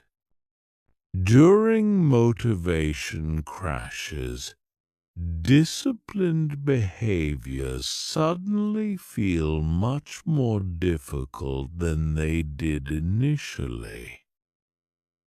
The same workout that felt energizing 3 weeks ago now feels like torture. The healthy meal preparation that seemed manageable suddenly feels overwhelming. The focused work sessions that used to flow naturally now require enormous effort. The solution isn't to rely more heavily on motivation or to push harder through willpower. Instead, you need to temporarily reduce the intensity of your disciplined behaviors while maintaining the consistency. This is where your minimum viable disciplines become crucial. They allow you to maintain momentum even when motivation is low. During a motivation crash, return to the smallest possible version of your disciplined behaviors. If your workout routine has become overwhelming, just commit to putting on your gym clothes each day. If your healthy eating plan feels too restrictive, just commit to drinking more water and eating one piece of fruit daily. If your work projects feel impossible, just commit to opening the relevant documents and reading one paragraph. The goal during this phase isn't to maintain peak performance. It's to maintain the neural pathways and identity associations that support your disciplined behaviors. By staying consistent with minimal versions of these behaviors, you prevent the complete collapse of your conditioning while your motivation naturally recovers. The second type of breakdown is the complexity overload. which happens when your discipline systems become too complicated to maintain consistently. This often occurs when people try to optimize too many variables at once, or when they add too many new behaviors simultaneously without properly integrating them first. Complexity overload manifests as decision fatigue, confusion about priorities, and a general sense that your disciplined behaviors require too much mental energy to sustain.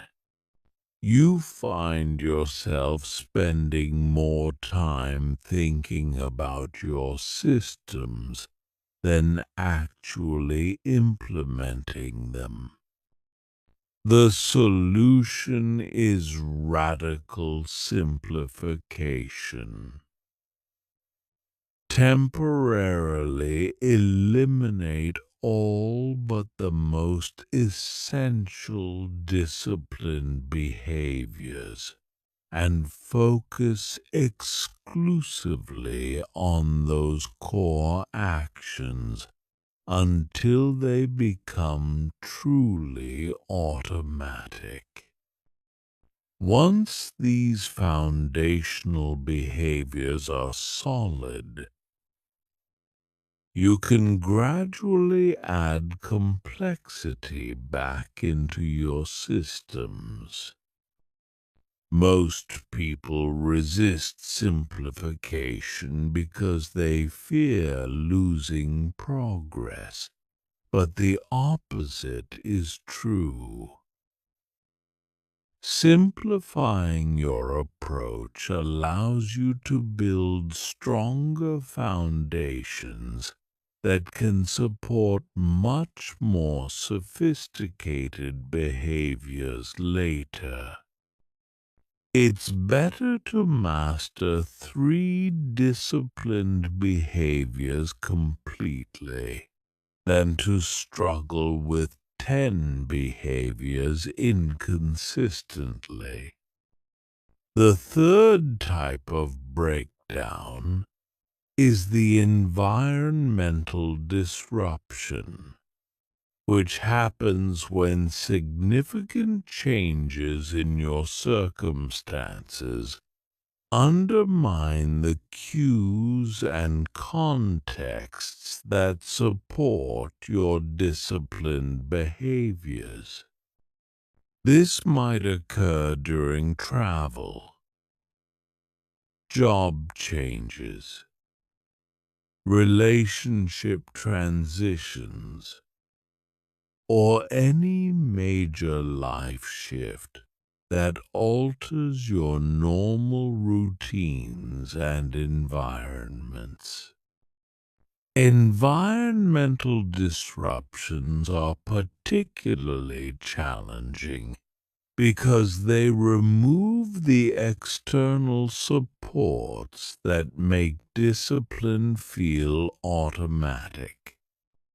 Suddenly, you have to rely much more heavily on internal motivation and conscious decision-making, which can be exhausting and unreliable. The key to handling environmental disruptions is developing portable discipline systems that can adapt to different circumstances. This means identifying the essential elements of your disciplined behaviors that can be maintained regardless of your environment, and creating flexible versions of your routines that work in various situations. For example, if your regular exercise routine depends on a specific gym, develop a body weight workout routine that you can do anywhere. If your healthy eating plan depends on specific grocery stores and meal prep routines, identify healthy options that are available in most environments and develop simple meal strategies that don't require extensive preparation. The fourth type of breakdown is the identity conflict, which happens when your disciplined behaviors feel disconnected from your authentic self, or when they conflict with other aspects of your identity. This often occurs when people adopt disciplined behaviors because they think they should, rather than because those behaviors genuinely align with their values and goals. Identity conflicts create internal resistance that makes disciplined behaviors feel forced and unnatural. You might successfully maintain these behaviors for weeks or months through willpower, but eventually the internal contradiction becomes too exhausting to sustain. The solution requires honest examination of whether your disciplined behaviors truly serve your authentic goals and values, or whether you've adopted them based on external expectations or social pressure. If the behaviors don't align with your genuine priorities, you need to either modify them to create better alignment or replace them with behaviors that feel more authentic. This doesn't mean abandoning challenge or choosing only easy options.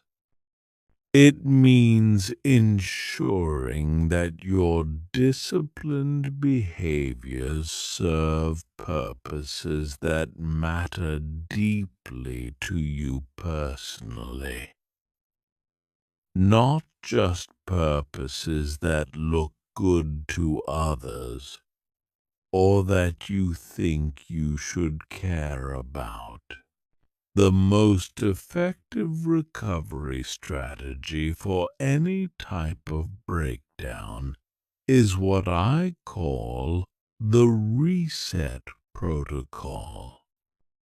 This is a systematic process for quickly returning to disciplined behaviors after any interruption, regardless of how long the breakdown lasted or what caused it.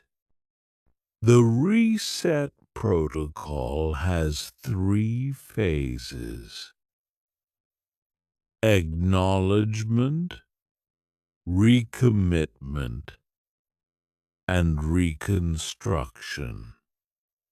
In the acknowledgement phase, You honestly assess what happened without judgment or self-criticism. You identify the specific factors that contributed to the breakdown and the lessons you can learn from the experience. In the recommitment phase, you consciously choose to resume your disciplined behaviors based on your values and long-term goals rather than momentary feelings. You remind yourself why these behaviors matter to you and visualize the benefits of returning to consistency. In the reconstruction phase, you implement simplified versions of your disciplined behaviors while gradually rebuilding the systems and supports that make discipline feel automatic. You focus on consistency over intensity until momentum is reestablished. The key to successful recovery is speed of implementation. The longer you wait to restart disciplined behaviors after a breakdown, the more psychological resistance builds up, and the more difficult it becomes to resume. It's better to restart immediately with minimal behaviors than to wait until you feel completely motivated to resume full intensity. Remember that breakdowns are opportunities for learning and system improvement, not evidence of personal failure. Each breakdown teaches you something valuable about your psychology, your environment, or your approach that can make your discipline systems more robust and sustainable. The most successful people aren't those who never experience breakdowns. They're those who have developed sophisticated recovery systems that allow them to return to disciplined behaviors quickly and effectively whenever disruptions occur. Chapter 12. Scaling discipline across multiple life areas. Building comprehensive excellence.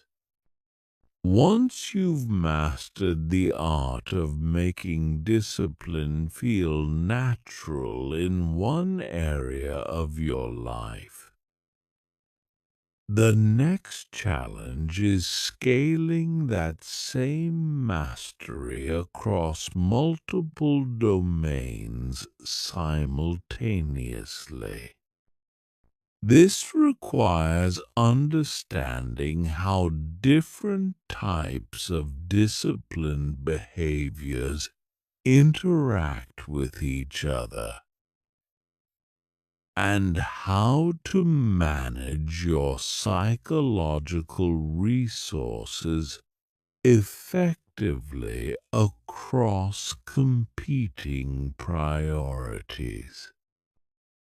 Most people make the mistake of trying to implement disciplined behaviors in multiple areas simultaneously from the beginning.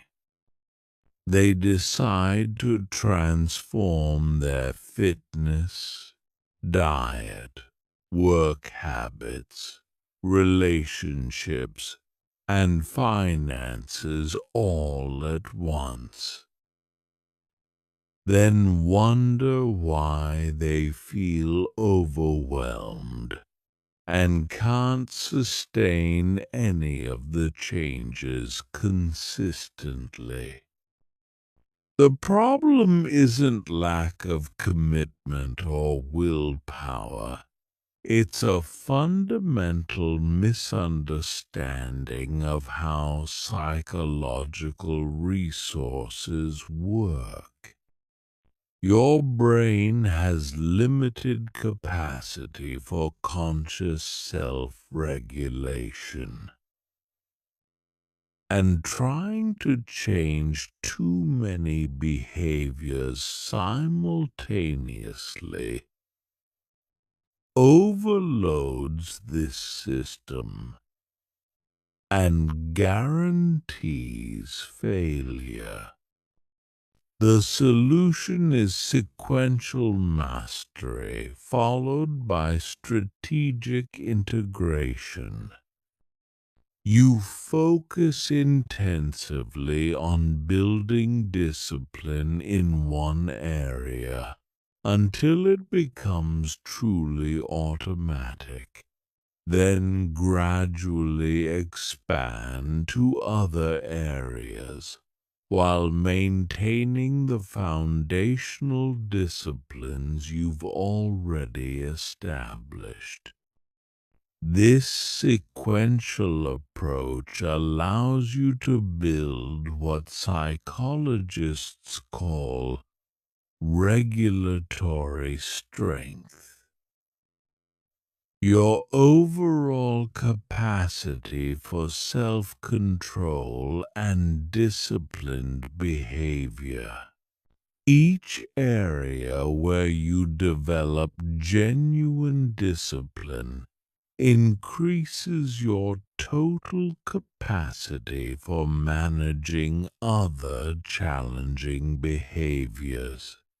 But this only works if you allow sufficient time for each behavior to become automatic before adding new challenges. The key to choosing which area to focus on first is identifying your keystone discipline. A. The area where improved discipline will have the greatest positive impact on other areas of your life. For many people, this is physical health, because improved fitness and nutrition directly enhance energy, mood, and cognitive function, which makes discipline easier in all other areas. For others, the keystone discipline might be sleep optimization, because quality rest is foundational to everything else.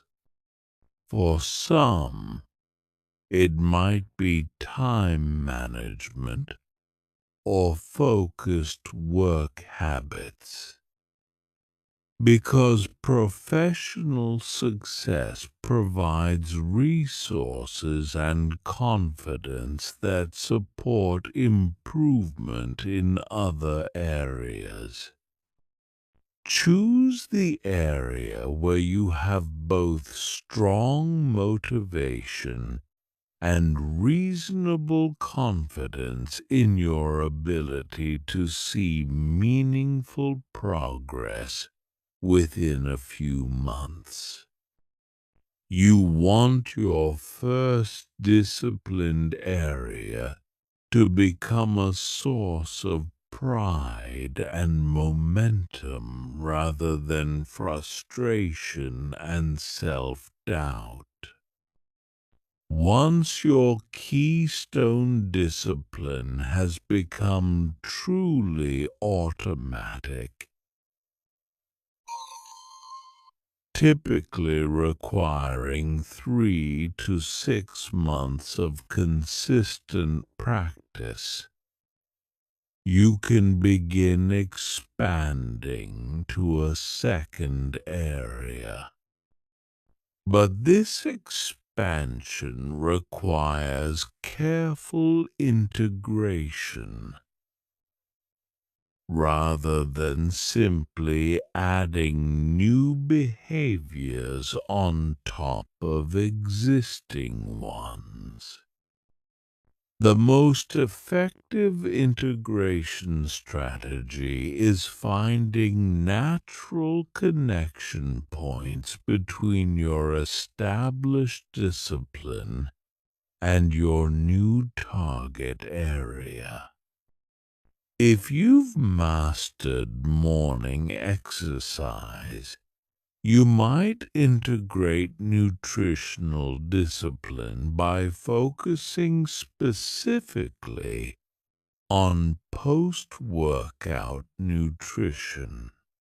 If you've established focused work habits, you might integrate learning disciplines by dedicating specific work sessions to skill development. These connection points create synergistic relationships where each discipline behavior supports and reinforces the others, rather than competing for psychological resources. Your established discipline becomes the foundation and launching point for new areas of growth.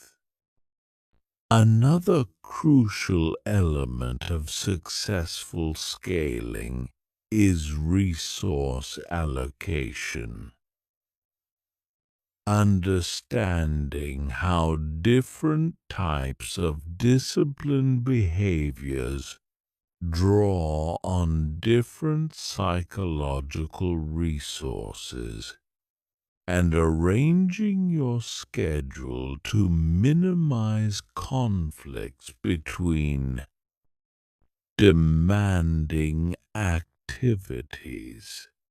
Activities that require high levels of cognitive control, creative thinking, or complex decision-making should be scheduled during your peak energy hours and separated from each other by recovery periods. Activities that have become more automatic can be scheduled during lower energy periods or combined with other activities. For example, if focused work requires your peak mental energy, schedule it during your most alert hours and avoid scheduling other cognitively demanding activities immediately before or after. If exercise has become automatic, It can be scheduled during lower energy periods and might actually boost your energy for other activities. Advanced practitioners learn to design what I call discipline ecosystems. Integrated systems where multiple disciplined behaviors support and enhance each other in mutually reinforcing cycles.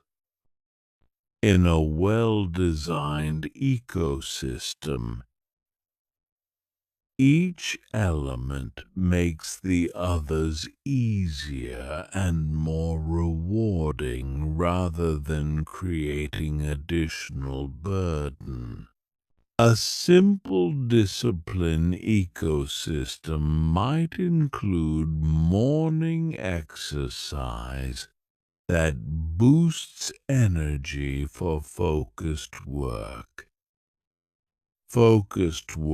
that provides a sense of accomplishment that supports healthy eating choices, and healthy eating that improves sleep quality, that makes morning exercise feel easier.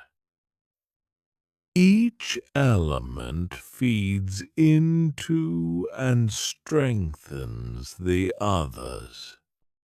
The most sophisticated discipline ecosystems include built-in feedback loops that help you monitor and adjust the system based on results and changing circumstances. You develop sensitivity to early warning signs that one area is beginning to slip, and you have predetermined responses that protect the overall system. You also build in regular review and optimization periods where you assess how well your different disciplined areas are supporting each other and make adjustments to improve the synergistic effects.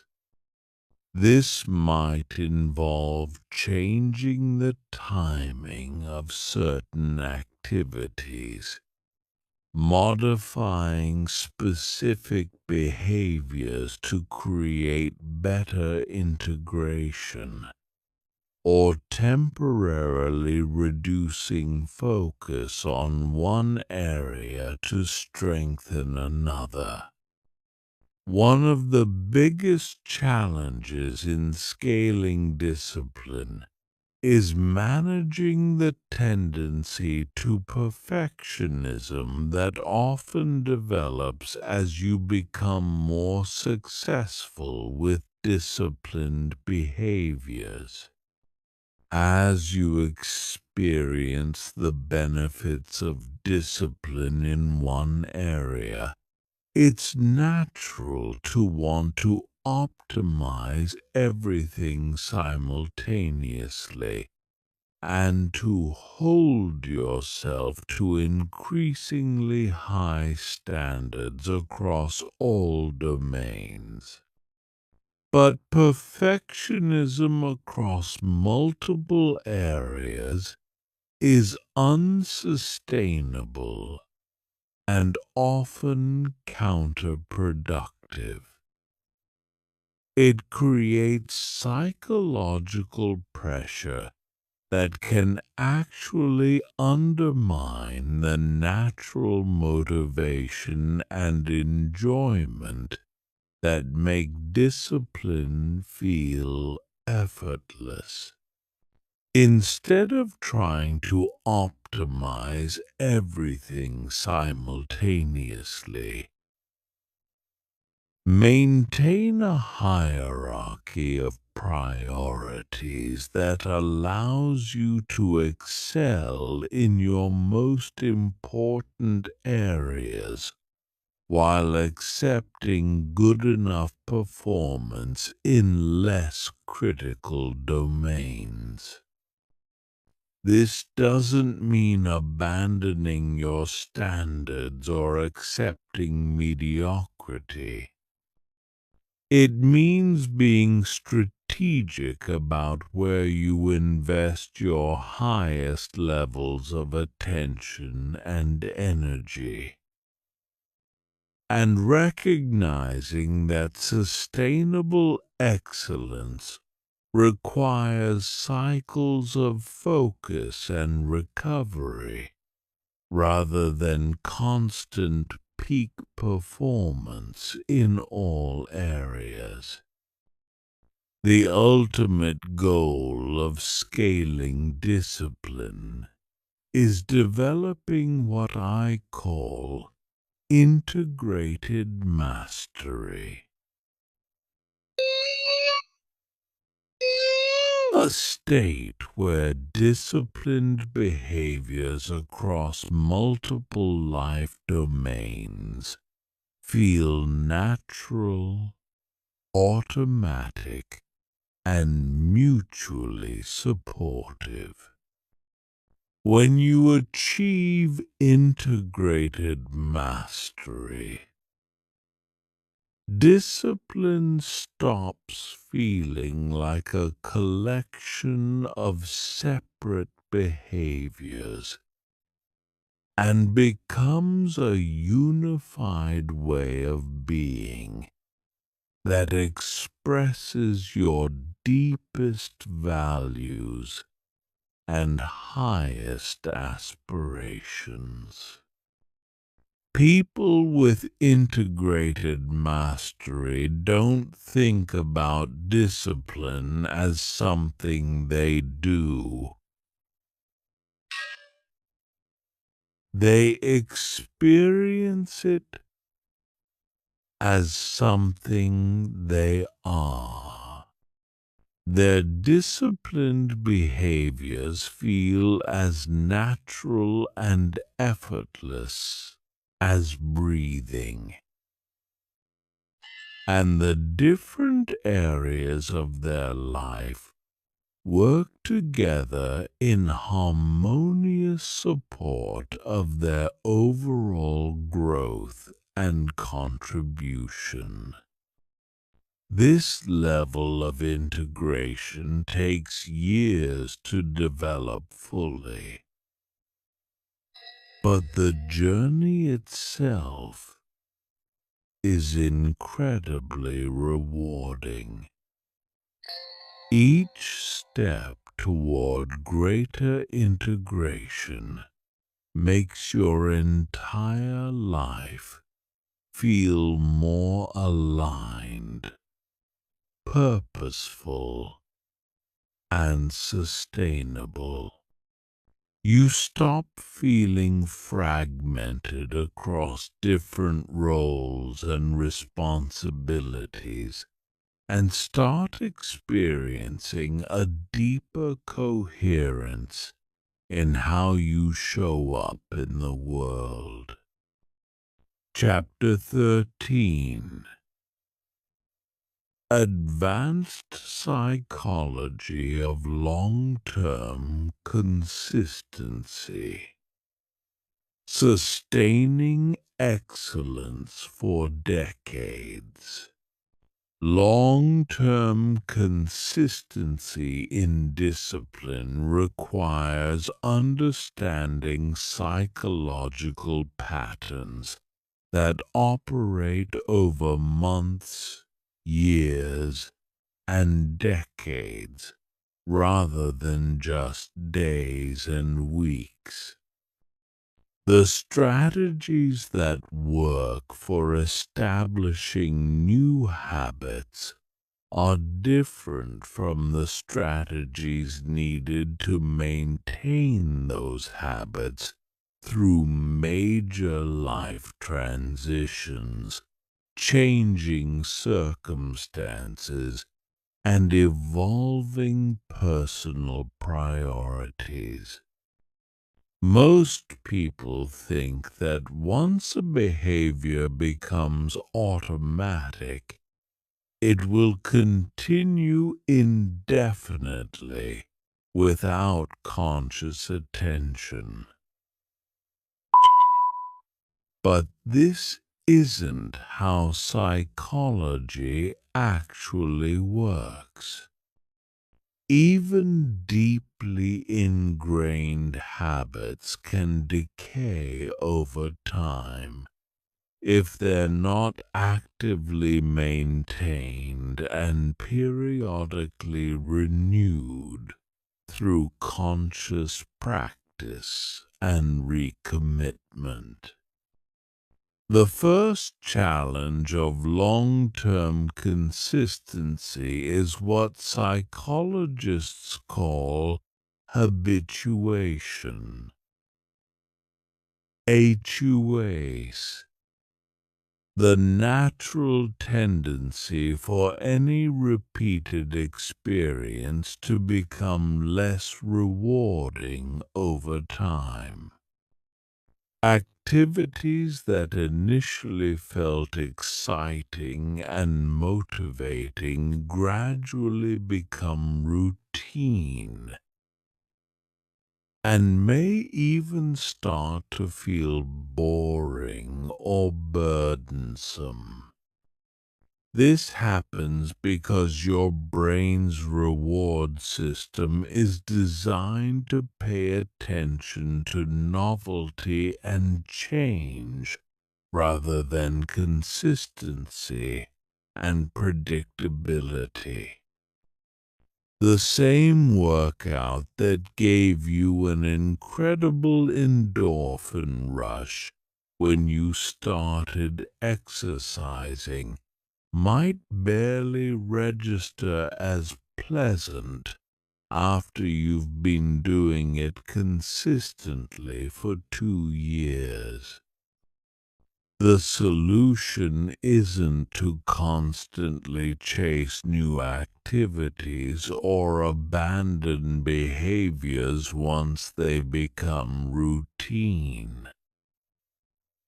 Instead, you need to develop strategies for finding novelty and growth within established, disciplined behaviors.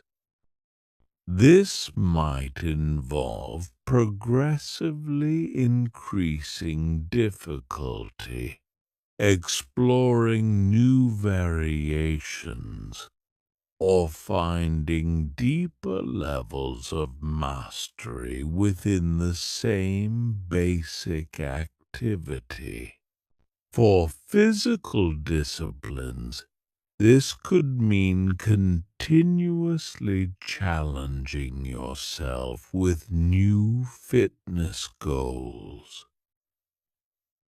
Learning new skills within your preferred activities, or exploring how to optimize performance through technique refinement.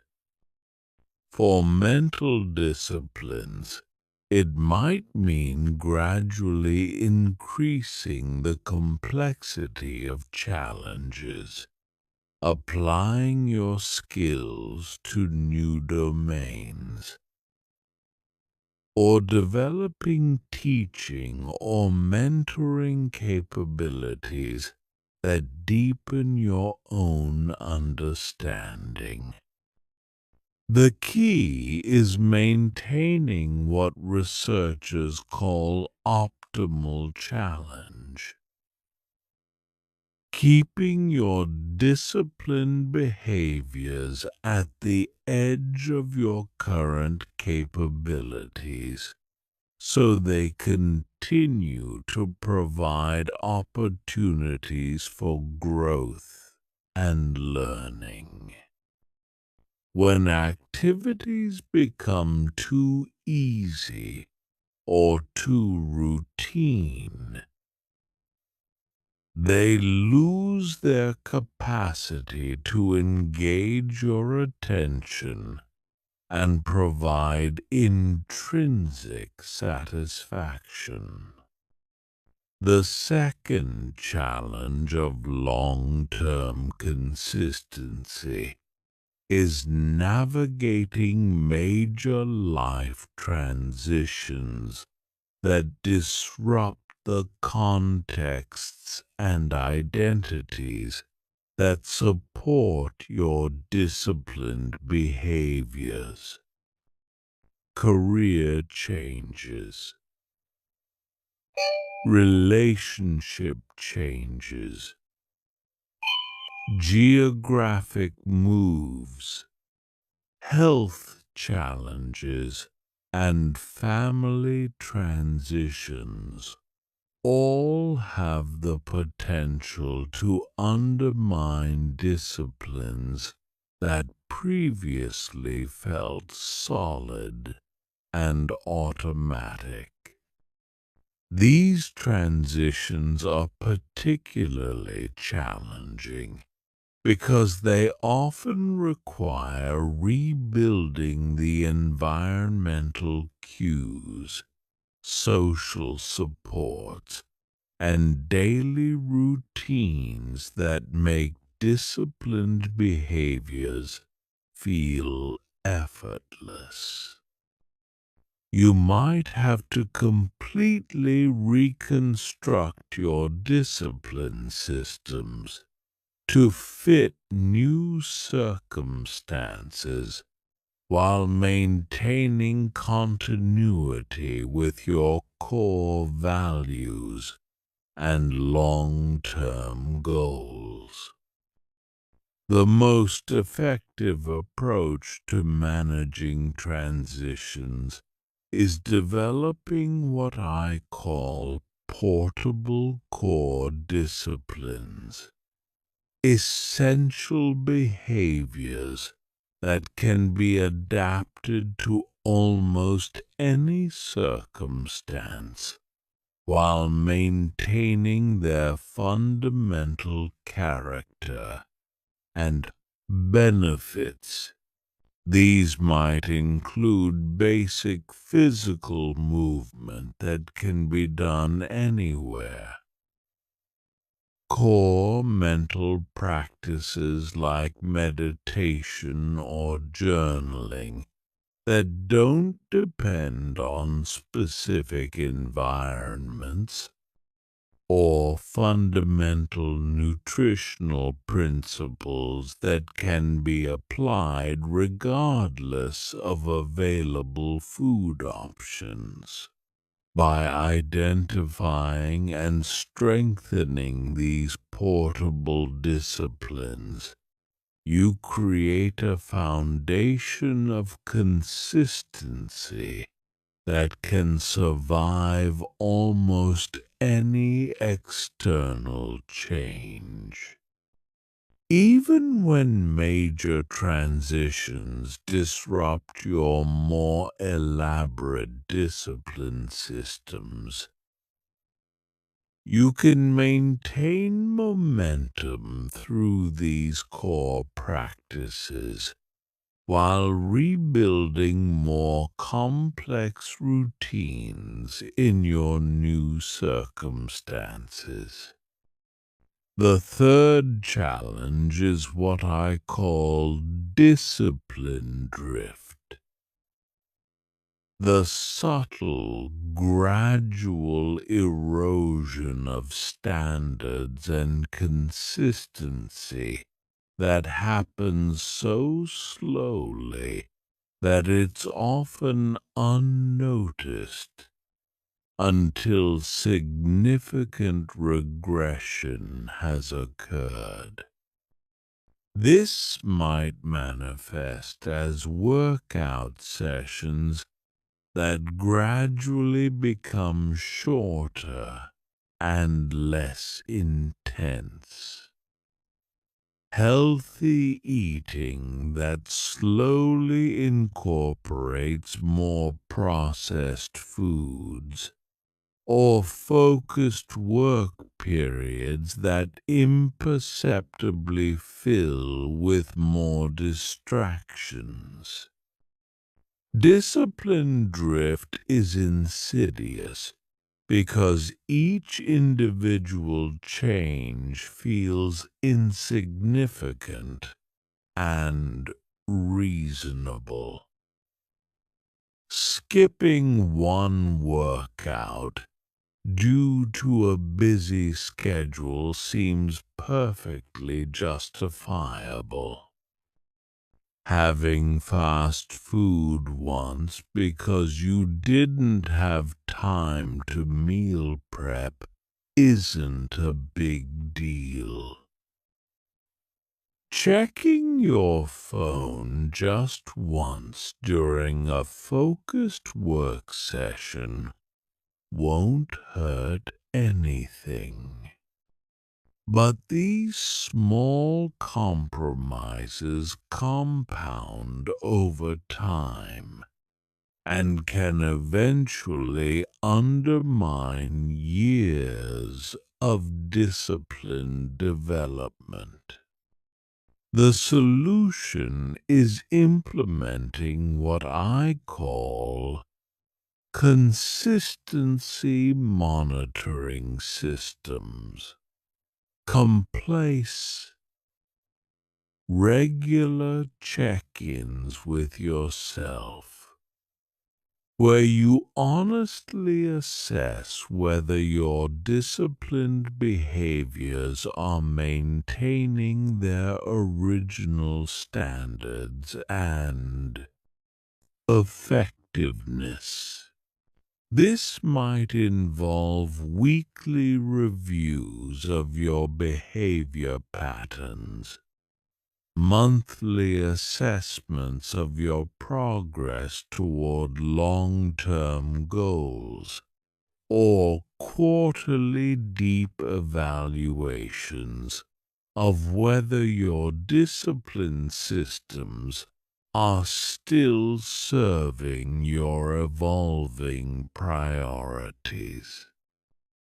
These monitoring systems need to include both quantitative metrics, tracking specific behaviors, outcomes, and measurements, and qualitative assessments of how your disciplined behaviors feel and what they're contributing to your overall life satisfaction and growth. The fourth challenge is avoiding what researchers call the arrival fallacy, IMF. The mistaken belief that once you reach a certain level of disciplined behavior or achieve specific goals, you can relax your efforts and coast on your previous achievements. This often happens when people reach major milestones like achieving their target weight, completing a challenging project, or establishing financial security. The problem with the arrival mentality is that discipline is not a destination but a dynamic process that requires ongoing attention and energy. The moment you stop actively cultivating disciplined behaviors, entropy begins working against you. Skills atrophy, habits weaken, and the psychological conditioning that makes discipline feel effortless gradually fades. Instead of thinking about discipline as something you achieve, think about it as something you practice. Like physical fitness or musical ability, disciplined behavior is a capacity that must be continuously maintained and developed, or it will naturally decline over time. This doesn't mean you can never relax your efforts, or that you have to maintain peak intensity in all areas indefinitely. It means developing sustainable approaches to discipline that can be maintained over decades rather than just months, and recognizing that periodic renewal and recommitment are natural and necessary parts of the long-term journey.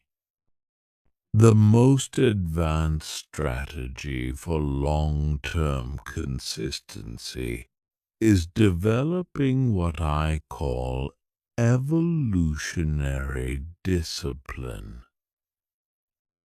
The ability to consciously evolve your disciplined behaviors as your life circumstances, priorities, and capabilities change while maintaining continuity with your core values and long-term vision. Evolutionary discipline recognizes that the specific behaviors that serve you well in one phase of life may not be optimal for another phase, but the underlying commitment to growth, excellence, and self-mastery remains constant. You develop the ability to thoughtfully adapt your discipline systems while preserving the psychological patterns and identity structures that support sustained high performance. This might mean transitioning from intense individual athletic training to family-oriented physical activities as your life circumstances change. It might mean evolving from aggressive career advancement to mentorship and contribution as your professional priorities mature. It might mean shifting from acquisition-focused disciplines to legacy-focused disciplines as your values and time horizons extend. The key is making these transitions consciously and intentionally, rather than allowing them to happen through drift or default. You actively choose how to evolve your disciplined behaviors based on your changing understanding of what matters most to you and what will serve your highest potential in each phase of life. People who master evolutionary discipline maintain remarkable consistency in their commitment to growth and excellence, while continuously adapting the specific expressions of that commitment to serve their evolving circumstances and aspirations. They avoid both the rigidity that leads to broken systems and the drift that leads to diminished standards. Chapter 14. The compound effect of disciplined thinking. How mental discipline transforms everything.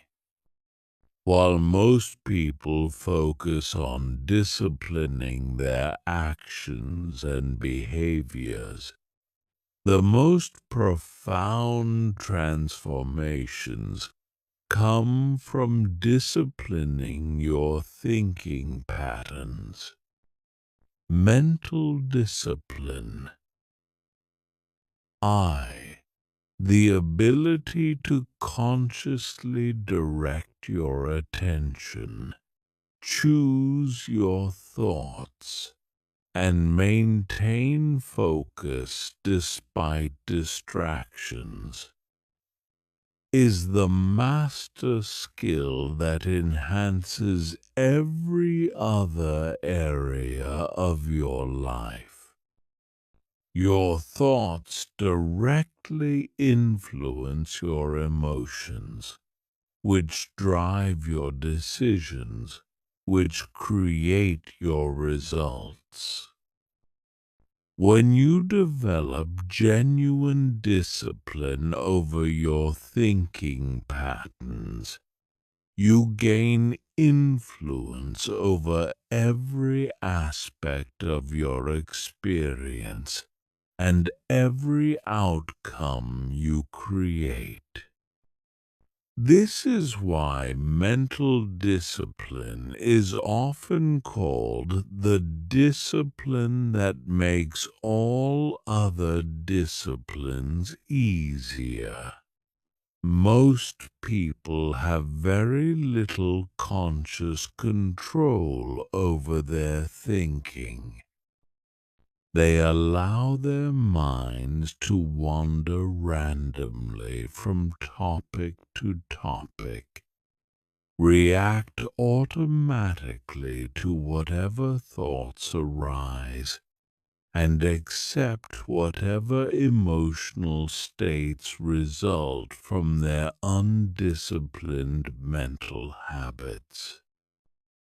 They're essentially passengers in their own minds, rather than drivers of their own experience. But your mind is far more controllable than most people realize. With proper training, you can learn to direct your attention with precision. Choose your thoughts consciously and maintain specific mental states that support your goals and values. This isn't about suppressing thoughts or forcing positive thinking. Kano. It's about developing genuine skill in mental navigation. The first level of mental discipline is attention control. The ability to focus your mind on what you choose for as long as you choose without being distracted by irrelevant thoughts, emotions, or environmental stimuli. This is the foundation skill that makes every other form of discipline easier, because it allows you to stay present and engaged with challenging activities rather than being pulled away by mental resistance. Most people have incredibly weak attention control. They can't focus on a single task for more than a few minutes before their mind starts wandering to something else. They get distracted by every notification, every stray thought, every slight discomfort or boredom. This weak attention makes every challenging activity feel more difficult, because they're fighting both the inherent challenge of the activity and the additional challenge of keeping their mind engaged. But attention control can be trained systematically through practices like meditation, focused reading, single tasking, and deliberate concentration exercises. The key is gradually increasing the duration and intensity of your focused attention, while learning to notice and redirect mental wandering without judgment or frustration. Start with brief periods of focused attention, perhaps 5 to 10 minutes of completely focused reading or meditation, and gradually extend these periods as your concentration capacity increases. The goal isn't to eliminate all mental wandering, but to develop the ability to notice when your mind has drifted and consciously return your attention to your chosen focus. The second level of mental discipline is thought selection. N-. The ability to consciously choose which thoughts to engage with and develop versus which thoughts to acknowledge and release. Most people engage with every thought that arises in their mind as if they have no choice. But you can learn to be much more selective about which thoughts deserve your attention and energy. This doesn't mean trying to control which thoughts initially arise. That's neither possible nor necessary. It means developing the ability to observe thoughts as they arise and consciously choose whether to engage with them further or let them pass without getting drawn into mental elaboration. Thoughts that support your goals, values, and well-being deserve engagement and development. Thoughts that create unnecessary worry, self-doubt, or distraction can be acknowledged and released without being pursued.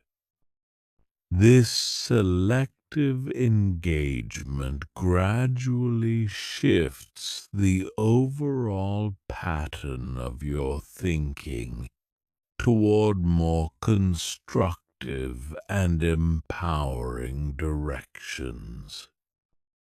The third level of mental discipline is emotional regulation.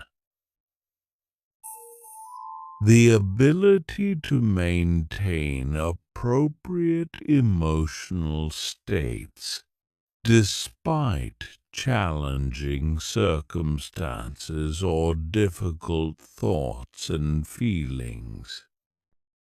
This isn't about suppressing emotions or pretending to feel differently than you do.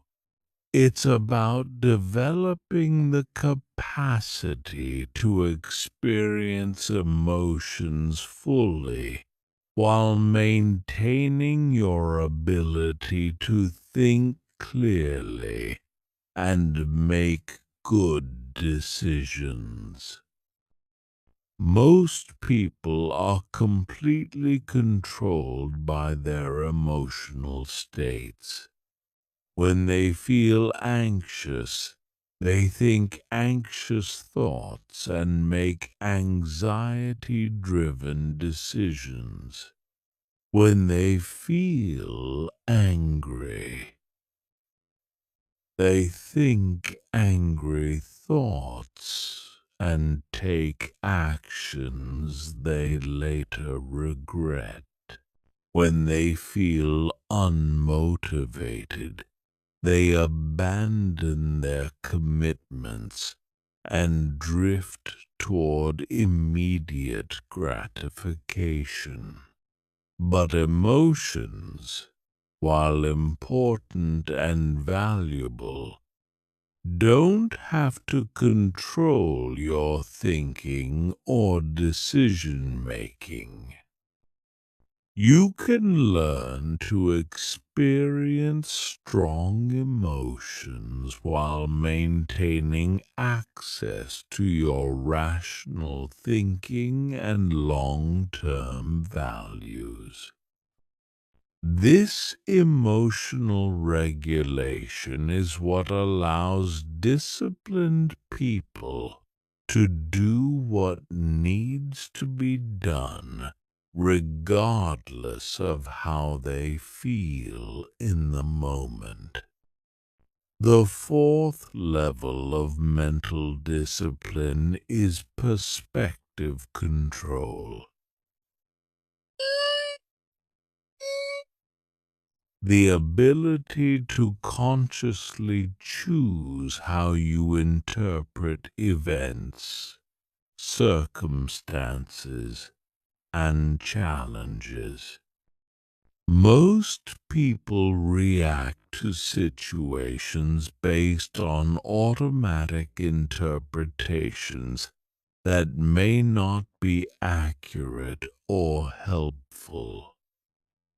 But you can train yourself to actively choose more empowering and accurate perspectives. This involves developing what psychologists call cognitive flexibility. CU.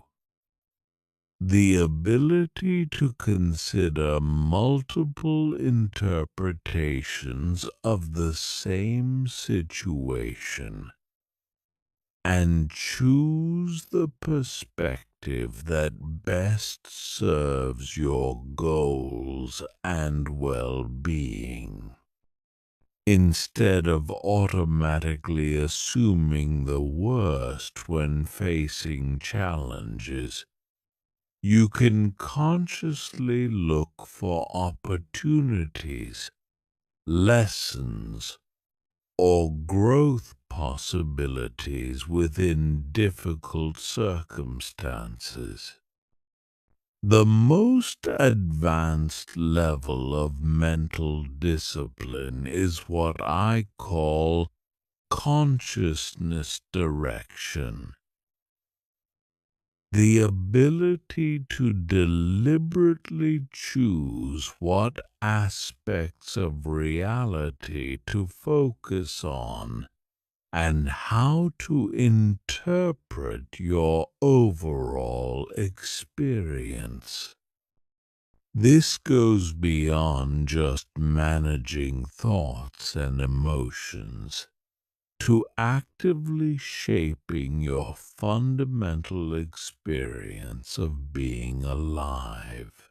People with advanced mental discipline don't just react to their circumstances, they consciously choose how to experience those circumstances. They can find meaning and purpose in difficulty, maintain optimism during challenging periods, and stay connected to their values and long-term vision, even when facing significant obstacles. This level of mental discipline creates what researchers call psychological resilience, NBA, the ability to maintain mental health, emotional stability, and effective functioning despite stress, adversity, or major life challenges.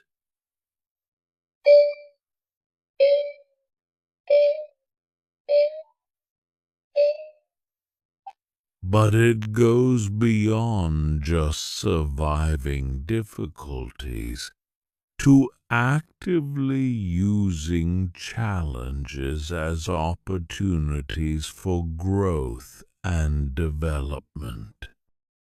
The compound effect of mental discipline becomes apparent over months and years of practice. As your ability to control your attention, select your thoughts, regulate your emotions, and choose your perspectives improves, every area of your life begins to improve as well. Physical discipline becomes easier because you can maintain focus during workouts and resist the mental chatter that creates perceived suffering. Work discipline becomes easier because you can maintain concentration for extended periods and choose productive thoughts even when facing boring or difficult tasks. Relationship discipline becomes easier because you can regulate your emotional reactions and choose responses that align with your values rather than your immediate impulses. The most successful people in every field have developed sophisticated mental discipline that allows them to maintain peak performance mindsets regardless of external circumstances. They've learned to create internal experiences that support excellence rather than being victims of whatever thoughts and emotions happen to arise. This mental mastery isn't a mystical or supernatural ability. It's a set of learnable skills that can be developed through consistent practice and proper instruction. Every moment of your waking life provides opportunities to practice mental discipline by consciously directing your attention, choosing your thoughts, and maintaining emotional regulation. When you commit to developing genuine mental discipline, you're not just improving your ability to think. You're gaining influence over your entire experience of being alive. This is the ultimate expression of discipline because it gives you agency over the one thing that's truly yours. Your consciousness. Chapter 15. Integration and Mastery. Becoming someone who effortlessly chooses excellence. The ultimate goal of learning to trick your brain into liking discipline isn't just to make challenging activities easier. It's to fundamentally transform who you are at the deepest level. True mastery occurs when discipline becomes so integrated into your identity and psychology that choosing excellence feels as natural and automatic as breathing. This transformation doesn't happen overnight. And it doesn't happen through willpower or forced behavior change. It happens through the patient, consistent application of the principles and techniques you've learned, sustained over months and years, until new neural pathways become stronger than old patterns, and new identity structures replace limiting self-concepts. When you achieve true integration, discipline stops being something you do and becomes something you are. You don't have to decide whether to make healthy choices or work toward your goals.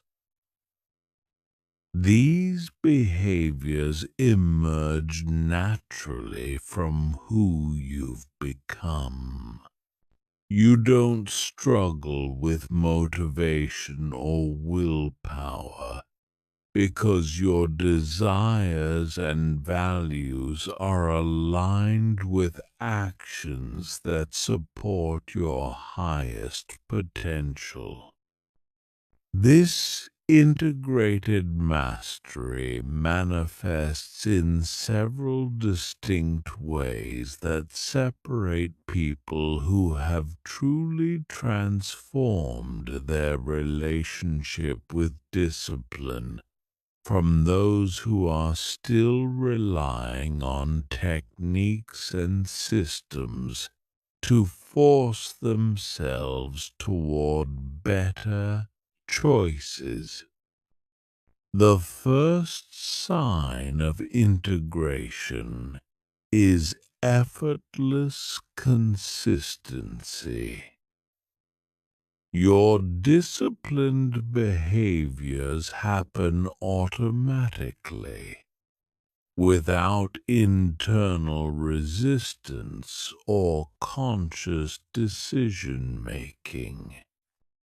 You exercise, eat well, work productively, and maintain healthy relationships, not because you force yourself to, but because these behaviors feel natural and right for the person you've become.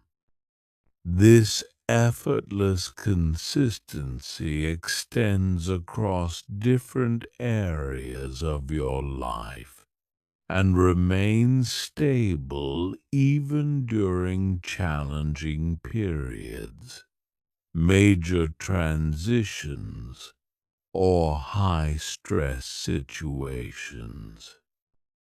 While people who rely on willpower and external systems often see their discipline collapse during difficult times, integrated discipline actually becomes stronger under pressure because it's rooted in identity rather than circumstance.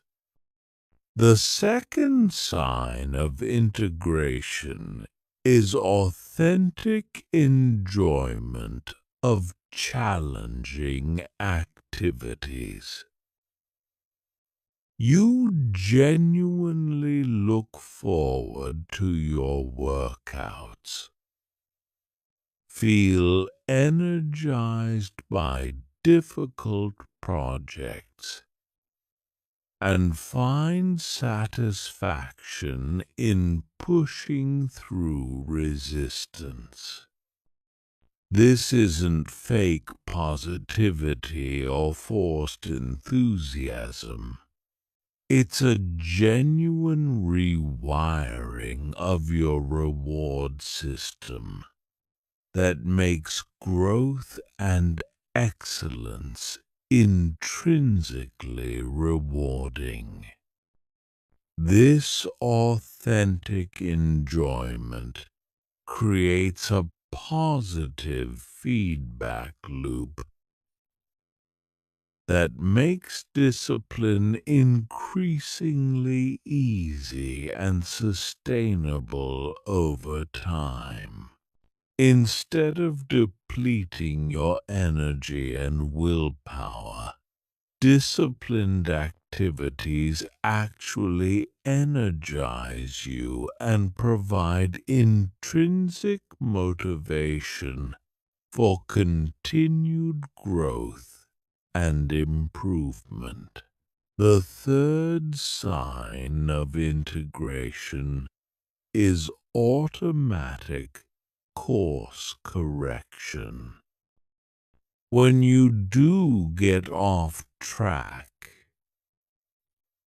which happens to everyone occasionally, you naturally return to disciplined behaviors without dramatic internal struggle or elaborate systems for getting back on track. The return to excellence feels as automatic as the original drift away from it. This automatic course correction happens because your identity and neural pathways are so strongly oriented toward growth and excellence that deviation from these patterns creates internal discomfort that motivates natural realignment. You don't need external accountability or complex recovery protocols because your own psychology provides consistent feedback toward disciplined choices. The fourth sign of integration is expansion beyond personal benefit. Your discipline begins to serve not just your individual goals and development, but the growth and well-being of others. You naturally become someone who models excellence, mentors others in their development, and contributes to causes larger than your personal advancement. This expansion happens because genuine discipline develops character and perspective that naturally extends toward service and contribution.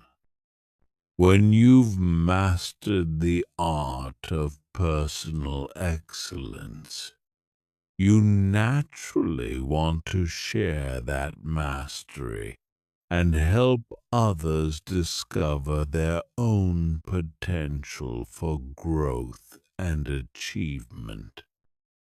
The journey toward integration requires understanding that mastery is not a destination, but a continuous process of refinement and development.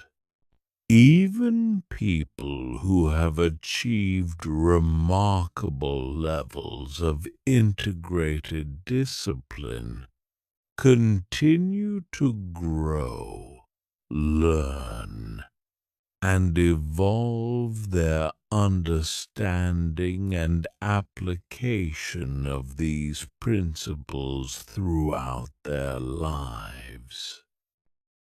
This continuous growth mindset prevents stagnation and keeps you engaged with the process of development rather than becoming complacent about past achievements. You maintain what researchers call beginner's mind, an attitude of curiosity, humility, and openness to learning that keeps you growing even at advanced levels of mastery. The most advanced practitioners develop what I call conscious evolution. Evolution, the ability to deliberately direct their own continued development based on changing circumstances, expanding awareness, and deepening understanding of their potential and purpose. They don't just maintain existing levels of discipline. They consciously evolve toward ever greater expressions of excellence and contribution. This conscious evolution requires developing meta skills around growth itself. The ability to assess your current development accurately, identify the next edges of growth, design experiences that will facilitate that growth, and maintain motivation for continued development, even when external rewards are no longer necessary. People who achieve this level of mastery often report that discipline becomes a form of creative self-expression rather than self-improvement. They're no longer working on themselves in order to achieve external goals. They're expressing their deepest nature through disciplined action that serves both their own development and the betterment of the world around them. The practical path toward integration involves several key commitments that must be maintained consistently over extended periods. First, you must commit to treating discipline as a practice rather than a project.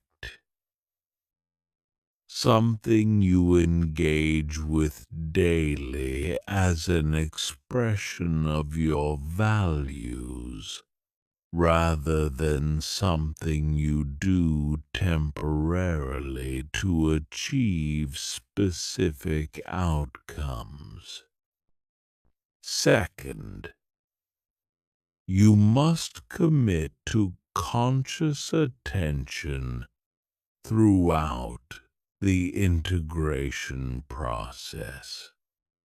The techniques and principles in this material only work if you apply them consciously and consistently. Integration happens through sustained awareness and deliberate practice,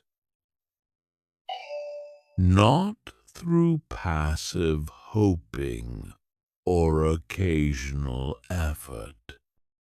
Third, you must commit to patience with the process.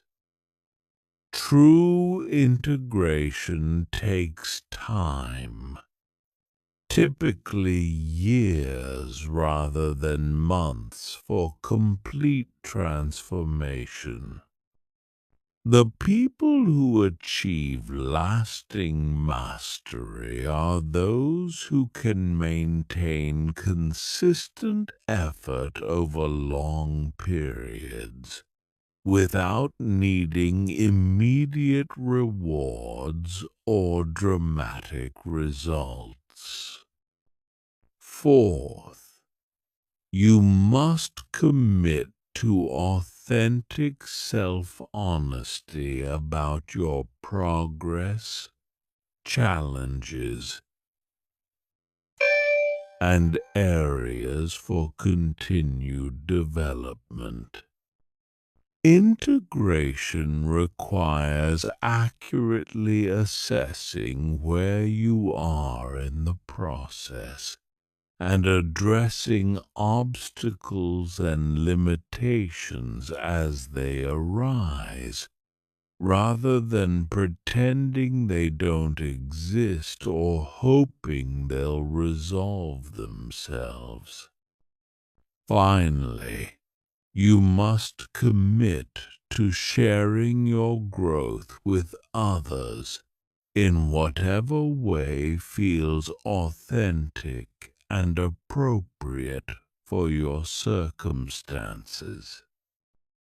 True mastery is not a private achievement, but a contribution to the collective human potential for excellence and growth. When you make these commitments and sustain them over time, you join the ranks of people who have discovered that discipline is not about forcing yourself to do things you don't want to do. It's about becoming someone who naturally wants to do things that create excellence, growth, and contribution. This is the ultimate transformation.